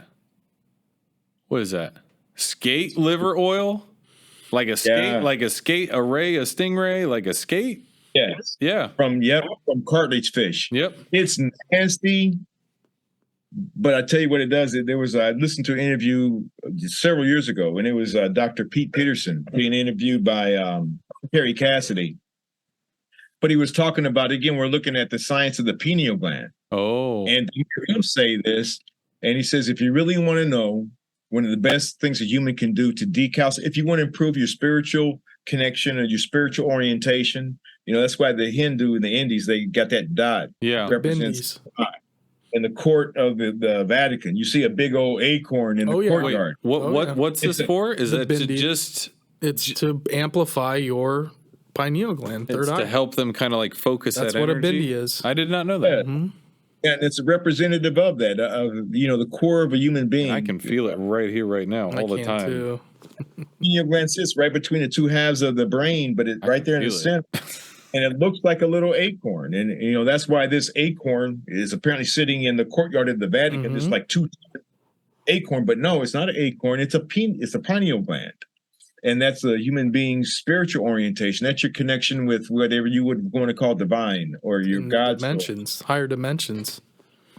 So, but the problem we have here in this culture is we've got a few challenges. Of course, the deliberate plot to dumb us down and keep us uninformed and ignorant in the matrix, literally, is that now they add insult to injury that they put fluoride in our drinking water. There you go. The fluoride calcifies your pineal gland. They put fluoride in your toothpaste, in our toothpaste. That fluoride calcifies your pineal gland and plus puts calcium in other places through your body. So to the extent that now we're told to brush our teeth twice a day with fluoridated toothpaste and drink, there are countries that have outlawed fluoride, but not here in the West. Even though it's not been proven conclusive it does anything for cavities, but if it shuts you down here, well, okay, that's the objective. So I don't brush with fluoride. And I would challenge people, if you don't believe what I'm saying, get your tube of Colgate or whatever out and read the back of it. And it'll say just to use a pea-sized clump of it on your toothbrush. And then it says, do not swallow. Mm-hmm. Yep. But what was interesting is what it says after that. It says what to do if you swallow it. It says, if swallowed, It didn't say call your doctor. It didn't say go to the emergency room. It says if swallowed, call poison control. Right. Same ingredients in there. Toothpaste. And you're drinking on your it. toothpaste. And I know for a fact that fluoride is in the water because back in the day in my 20s, when I was getting really involved into figuring a lot of this stuff out, I called our water department here in Columbus, Ohio, and I said, who is in charge of controlling, number one, is it true that there's fluoride in the water? Yes, absolutely. The lady on the phone was like, not holding anything back. I said, great, who controls that and who actually puts it in there? She said, the Department of Homeland Security does. After 9/11, they've taken control of every major cities. So if you have any questions about your water supply in your city, you have to talk to Homeland fucking Security, Are you serious? Yes. Sounds like a Ra's al Ghul move. It was not hard for me to get this person on the phone. I can't remember how. I literally just called like the offices of the Franklin County Water, the Columbus City Water Division, and was like, hey, I'm curious, who is in charge of our water system? The Department of Homeland Security is. Can I tell you a and couple they're the ones that put fluoride in the water. Can I say two interesting points? One, I'm like a camel in that I don't drink a lot of water. I don't like to drink a lot of water. Probably why. When I grew up in the sticks and we drank well water, I drank a lot of well water. But one, I don't drink a lot of water. I try to drink other fluids. So there's that. Two, my wife is into the Ayurvedic type of toothpaste. We get some toothpaste that I know doesn't have fluoride. It used to be like the charcoal, like your whole mouth would be black. Now it's some Ayurvedic paste. It's great, but I know there's no fluoride. Like she's not into that either. So while you're saying that, and I'm sitting here thinking, like I can feel this like vibration in the middle of my forehead, like what's going on there? Like is that what's happening with some like a wide swath of certain populations that get fluoridated? Like they can't. Like IQ's level go down. Critical thinking is what mainly. I don't know what the effects of fluoride are. It reduces critical thinking, from what I understand. I don't know. Right, Daryl?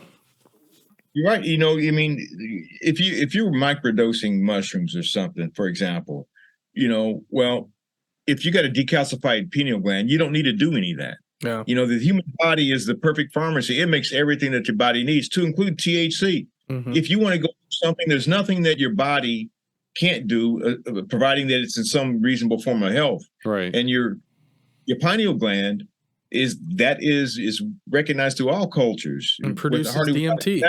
Produces DMT. You don't have to trip. You want to astral travel? You want to go, you know, you want to travel and travel 6,000 miles to go check on a friend in the astral plane. Well, to the extent that you have a healthy pineal gland, you know, basically you're almost limitless. You know, in terms of just like the Matrix, you just load the program, what you want to do, but you have to have a functioning with your ethereal body, your spiritual self.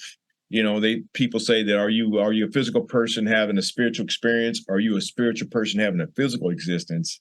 Well, to the extent that you can decalcify your pineal gland, you can do remote travel, remote healing. You can do probably telepathy, but when that gets calcified, to the extent that you have calcification, now you limit your potential, and you can be persuaded, you can be herded, you can be bamboozled, you know, and so and we have been dumbed down. That probably is a good reason why Homeland Security is in charge of keeping your pineal gland sedated. You know, it's the equivalent of those are the agents, you know, of the Matrix. Why would they, of all people, have anything to do with your water supply instead of the EPA or the FDA? Terrorists, Daryl. Islamic terrorists that are trying to, you know, poison our water supply. That's what she told me on the phone. It sounds like the age-old problem of projection. The Department of Homeland Security is projecting what terrorists would do onto us by doing it onto us. And then the city of Columbus handed it over. That's what I'm saying, though. Because they're like, we want to save you from this, so we'll just do it to you for it. We get funding from the federal. Each state gets payoffs. Jesus. Gets money on the back end to constantly hand over states' rights to the federal government. You know, we may never be able to stop they and their plan, but for those that are astute and aware, you know, I'm giving you a big clue here. Yeah. I mean, if you can handle it, I mean, you can get it in capsule form as well. There's capsules. Sure. This is like orange flavor, but it's pretty nasty. There was a time I was a vegan, and you know, being vegan, but you're drinking this solution. But again, you just get a syringe, just take it. I just put it straight to the mouth. Some people will put it in orange juice because it helps dilute the taste and it's palatable. But the key thing is if you're just beginning, and if you've been a regular consumer of toothpaste products and fluoridated drinking water, then I would say just do this. And this is like with David Wilcock. He was in that interview back then with Dr. Peterson. But he says just take it, just do a treatment every day or maybe twice a day, every 12 or 14 hours. And just do that for like 2 weeks. And then that will begin to dissolve that that calcium off your pineal gland. And you probably, one of the first things you're going to notice is probably lucid dreaming. That's good of a sign that you're not tripping, but that you're making that connection and it's kind of like reawakening. Right. But now, not only do you have the benefit of now a decalcified pineal gland, but it helps dissolve calcium deposited throughout your body. Right. It begins to shed out too. So there's another overall health benefit. So like kidney stones or anything like aches, that. pains, joints, bone spurs, things like that. Wow. Yeah, there's no downside. There's no downside. Yeah. And he said out of the things and he's a scientist, but he said out of the things that he's tried and was familiar with, this was the best thing that he could recommend in order to really affect the a healthy pineal gland. Yeah. Skate liver oil. Now, along with that, I should give us a caveat too, because like me, I haven't brushed with fluoride toothpaste in years, but I use baking soda and hydrogen peroxide. I just put water in my mouth, a little bit of hydrogen peroxide and baking soda and brush it out. So other people, there are Tom's toothpaste and there are other toothpaste. Yeah. Bird's Seed, I think, has a toothpaste that's got no fluoride. So now there's a lot of other choices. So I would be remiss if I didn't offer this without it saying, okay, what some alternatives that are available out there. If you didn't want to do this, just the main thing would be, as much as practical, stop ingesting fluoride. And it's called poison control because the same ingredients that are in your toothpaste is in rat poison. That's why it says called poison control. It's a poison. And it does, if you were to look up the ingredients or even just ask your common sense mind, why does this tube of toothpaste not say call a doctor or a physician? It says call poison control. That's wild. Obviously, you're consuming a poison. Yeah. The other thing I would add, to your point, you don't drink a lot of water, but this is like my water thermos. And you probably can't see this very well. Like these are some Shungite rocks. Oh, yeah. So anytime I drink water, I'm drinking water that has been treated with, like this is a itty bitty chunk of noble Shungite. Wow. That's beautiful. Shungite is only found, there's only one deposit of this on the entire planet, and that's in Russia. And it's the only place you can find Shungite. The scientists who discovered the properties of Shungite, I think this was in the late 80s, but they received the Nobel Peace Prize for the properties of discovering this mineral. It purifies water, which is why you want to keep it in all your drinking water, and it leaches antioxidants into the water. So there's nothing better you could put in your body. And there's a few other amazing properties. Shungite the noble Shungite is like 95% carbon-based, but it's the only mineral known to man that actually purifies water and leaches antioxidants into it. So, and there's another amazing properties, but to the extent now you're drinking healthy water, now your cells are actually hydrating the way they're supposed to. The problem with most people, because of pollution in our air and the junk food that we drink and the lifestyles we live, our cells of our bodies are supposed to look like nice little plump little like grapes. Yeah. But because of what we're dealing with, they look more like a raisin. Yep. But you put this in your body and some of this other healthy stuff, then your cell's going to start looking more like that grape. And now they're going to be operating more efficiently with all of the nutrients thing passing through and the cells functioning the way that they should. And now you're optimizing your own health. And you're going to have results. If you do blood work, for example, take a blood test. If you start taking any of these things, I would challenge anybody, particularly with the Shungite. My first experience was 60 days after taking the Chaga. 60 days after taking the Chaga, I used to take an annual exam or quarterly exam where I work. Every 3 months, we have a Commit to Be Fit program where we'd go give a blood sample, do some push-ups and sit-ups, and then a few days later, you get the test results with your good and your bad cholesterol, your antioxidant, ADL. Well, I had been healthy all along, but my nurse, she said, like 7 years into this, she said, well, Daryl, you're still healthy, but you need to probably start working out more, or you should quit smoking, if you're still smoking, because, you're not bad, but you're heading gradually south. Well, when I started taking the Chaga, I found out about it at a conference in LA. I said, well, okay, let's try it. So when I went back for my next exam, all 7 areas that I'd been getting measured, 8 of the areas that I had been getting these measurements for, and they had been gradually kind of declining, not unhealthy, but just on the decline because I'm aging. But all 7 or 8 of them were higher than they were the entire 7 years before. Wow. And that was the only thing I changed. That was the only thing I changed. And I got it in blood. I got it in the test results. Hey, man. So that's the dynamic result.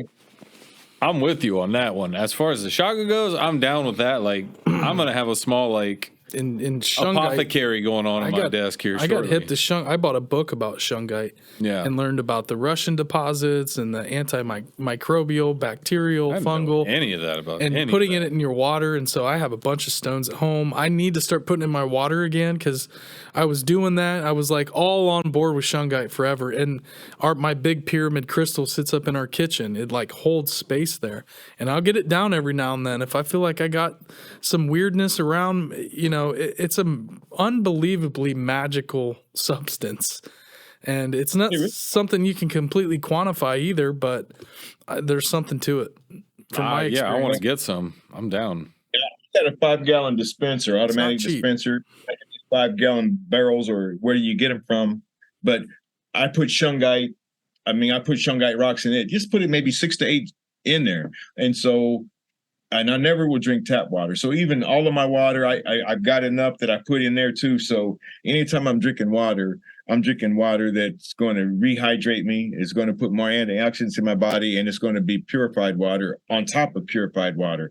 And if that's not enough, I also charge my water at 432 hertz. Nice. I got a 432 hertz disc that Michael Lee Hill made. Oh yeah. I'm one of his biggest fans, man. Typically, I get the first disc. Mike, because I gotta have it. But I got one of his big 432 hertz discs sitting underneath my water bottle that's got my Shungite in it. So I'm playing. I'm covering all the bases. I love it. Yeah, you are. Love it. Man, Daryl, this has been incredible. We're going to start wrapping this baby up, putting it to bed. I wanted to, let everybody know where we can find you if they want to connect with you, and then also leave us with some final words for everyone at home. Well, again, I don't have my radio show anymore, but you can find me on Facebook, Darrell Nichols, Darrell W. Nichols. I also have a Facebook page still, Bishop Darrell Nichols on my Facebook. I'm also on Twitter, Instagram, and TikTok. All right, so you can look me up there. Be glad to have you come along. Got some other things coming up. Matter of fact, this Sunday, I'm also a member of the International Peace Coalition, the same group that I said that created this, what I call the Silk Road, or the Belt and Road Initiative, the organization. Well, this Sunday we're going to do a demonstration at the United Nations for peace, to bring the war to an end in the Ukraine, at least bring attention to it. So we're staging a demonstration at the United Nations this Sunday from 1 to 4. We have got 7 other places here in the United States where other sister groups are going to be holding demonstrations. And actually, we've got 14 other nations that are participating on that day as well, to bring attention so we can stop this madness, this march toward war, for some of the reasons we just talked about that most people don't have. I believe Robert Kennedy Jr. he's one of our spokesmen, as well as Gerald Celente. And we have a lady who's running for mayor or for senator of New York. She's going to be joining us. So if you're in New York this Sunday, please look us up. You can find us on the website is humanityforpeace.org, that's our organization. We're making 4 demands at the UN for full disclosure and to implement peace talks. Because right now, the UN and the Ukraine, our position, if you're in the West, is we don't even want to talk to the Soviet Union. We're telling Zelensky, won't even talk about peace. I know. Which is crazy. We could have ended it in March from what's coming out now in March of 2022, a few weeks after they were coming to the table to speak peace, and the American government stepped in and said, "No, let's then talk them out of these peace treaties." And we've been meddling, man. Yeah, we've been meddling that's a over whole there. other rabbit hole. But we're poking the bear. Yeah. And I think Kennedy said, maybe it was someone else, but he says anybody who would make peaceful revolution impossible will make violent revolution inevitable. So, absolutely. If you can't be peaceful, it's got to get violent. That's a great quote. Yeah. So if we can't talk about it, we're not giving them another option. And now we're talking about limited nuclear strikes, and nobody wins that game. Sweet Jesus. God. And we do that. That's why I've been watching The Watchmen lately. That's why I don't know if you ever watched that, but that's the end of that movie. Is like they do nuclear strike just so everybody on the planet starts to get along. Terminator. Like they literally engineer peace by wiping the planet with nukes. And then they're like, hey, everybody at least is going to bond together over this now. Like we did after 9/11, kind of a similar But thing. on a global, worldwide scale, not just a U.S., not just a European, not just a Russian, not just a whatever. You want global peace? Nuke everybody, and then everybody will get along together. It's like, God, Jesus, man, that's a sick reality that we're heading towards.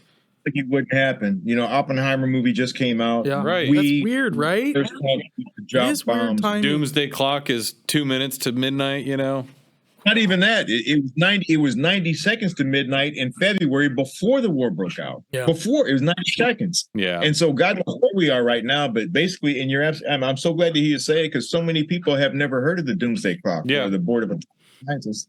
But here they're saying in all of our record of keeping since dropping Hiroshima and Nagasaki, humanity has never been so close to its own annihilation. Absolutely. And absolutely. And most people don't. Blissfully unaware.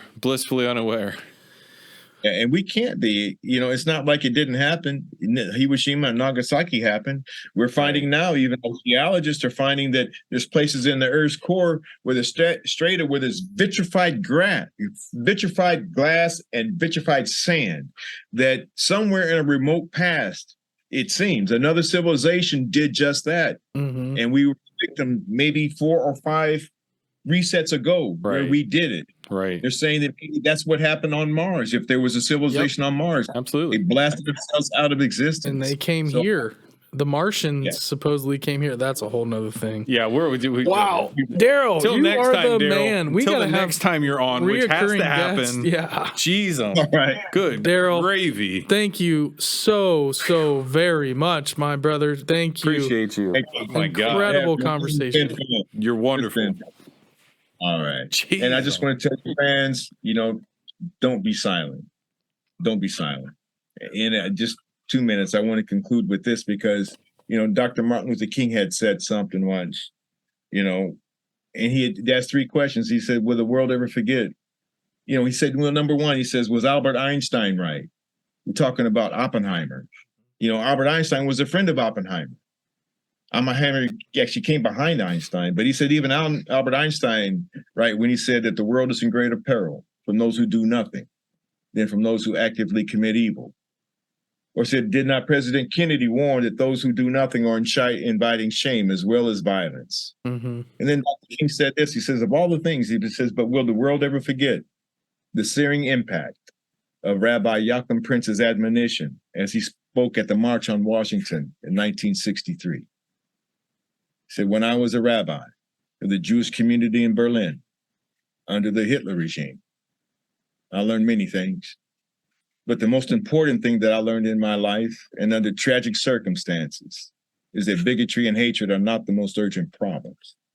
The most urgent, the most shameful, and the most tragic problem is silence. A great people who had created a great civilization had become a nation of silent onlookers. They remain silent in the face of hate, in the face of brutality, and in the face of mass murder, Ukraine, Russia. He said, America must not remain silent. We must speak up and act from the president down to the humblest of us, and not for the sake of the Negro, but for the sake of the image, the idea, and the aspirations of America itself. So speak up. And hope to see you in New York. Wow. On 6th. Damn, that was amazing, Daryl. There you go, everybody. don't stay silent. Speak up. Let's everybody get on the same page. Daryl, thank you for those beautiful words. I needed to hear that personally. I know, it resonates. It resonates with us. So we appreciate you once again for doing this, coming on, hanging out with all us and the Strange Road Hitchhikers. But we're going to be right back, Daryl. We're going to come back and say goodbye. We're going to outro the show, and we'll come back and chat a little bit and send you away. All right. Darrell Nichols, everybody. Daryl. Oh, man. Jeez. Wow. We've been on a run of just unbelievable guests. Like these last couple, this whole run of recordings that we've done, we've put our nose to the grindstone. We've been, I think, selective and trying to get the best guests. And there's just these instances, well, hey, Tom and Terry are inviting us to the spring equinox. Sure, let's go out and shoot some stuff and hang out. Well, and then all of a sudden you meet Daryl, you meet Big Bay. I didn't even get to meet all those guys again because I feel like I was in so much pain. Yeah, I was like, man, if I can make it in to do Cushman's, if he goes up and does it, if we can do that, that'd be great. But like, I could barely move. Yeah, I know. And so it was like, once you came back, you're like, man, I was like, that's great. I'm glad that happened. I know at some point down the road it's going to eventually come together. Yeah. And then with, the kind of the orbiting of the show with trying to get Daryl lined up to it, we're trying to figure out schedules. So it was being a little difficult to where it was like, man, we missed him. We missed that. It was like, did not disappoint. Dude, I'm so happy. I'm so glad that worked out and that came back around. But like, I'm buzzing, just also being patient on it. Legit buzzing. Yeah. Like the I amount of energy alive. from the contact of that conversation was just like, if he might have been in room, one of us might have spontaneously combusted. He probably would have been you. I can tell you're excited. I don't know, man. I'm wearing a sweater and I'm still not overly hot, but I'm like full on vibrating with enthusiasm and energy. Like that's why I love conversations like that, is because again, he can go so deep into so many different avenues of things where I just have very little experience, but I know enough to ask enough questions to be dangerous in the conversation, which I love. You have perspective. Pull on those threads, yes. As a former Army captain, as a former minister, as a former, NAACP, and all the work he's done with diversity, and it's just... He's kind of doing what I always said in my take when people like, I want to be an attorney or I want to be the best, singer in the world or whatever. I just always thought, man, I want to be a good human. I want to be the most... like professional of a person I can be, of like a good all around person. How do I figure out how to do that? I don't care about whether I'm the best at this or that, or, because I don't think that's really a game I want to play, nor do I think it's a game that's worth playing because but look, we talked about it's a fleeting thing, but like this came in contact with a lot of different people. That's a game that you make on your own though. Oh yeah. What he's doing is nobody else can make you into a Darrell Nichols. Yeah. Nobody can make you into a Tom and Terry. Like those unique people, they have created themselves through their strange pathways, through their life. Like it's not a course of, hey, you want to be an attorney, go do this. You want to be Darrell Nichols, go do this. You can't do it. You're forged in Bill Holman fire. in the Crystal Skull. You can't do it. You have to live it. There's no other Bill. No. That's what I love about it. The authenticity of that pathway. Yeah. And figuring it out as you go. Here's the river of life. You're going to, encounter some eddies and tide pools that catch you up for a couple years, and then you're going to get back in. You're going to hit some rapids. Shit's going to get real for a while, and you're going to be suck you down. Thrown around. And don't let it suck you down. Keep moving forward. My old roommate used to always say this, and Daryl kind of said it too, is don't fight the flow. You're going to feel this flow of life. And don't fight it. Yep. Beautiful. Love it, Bub. Well, let's put this baby to bed. Unbelievable episode. You guys can find us at The Strange Road, Instagram, TikTok, and Twitter. Strange Road Hitchhikers Group. We got some big things coming. thestrangeroad.com. You can find our podcast there. Eventually, that's where the merch portal is going to land. Like, subscribe, share. My mind's blown. Master Control, Stoner the Loner. Thank you so much. One last shout out to him. Thank you so much. There he is. There he is. Beautiful wide wave to everybody, Kyle. There it is. It's a parade wave, everyone. Big guy. We appreciate you. All right, guys. We are out of here. Peace and love to all. Thank you, everybody. Thank you. That was so much fun.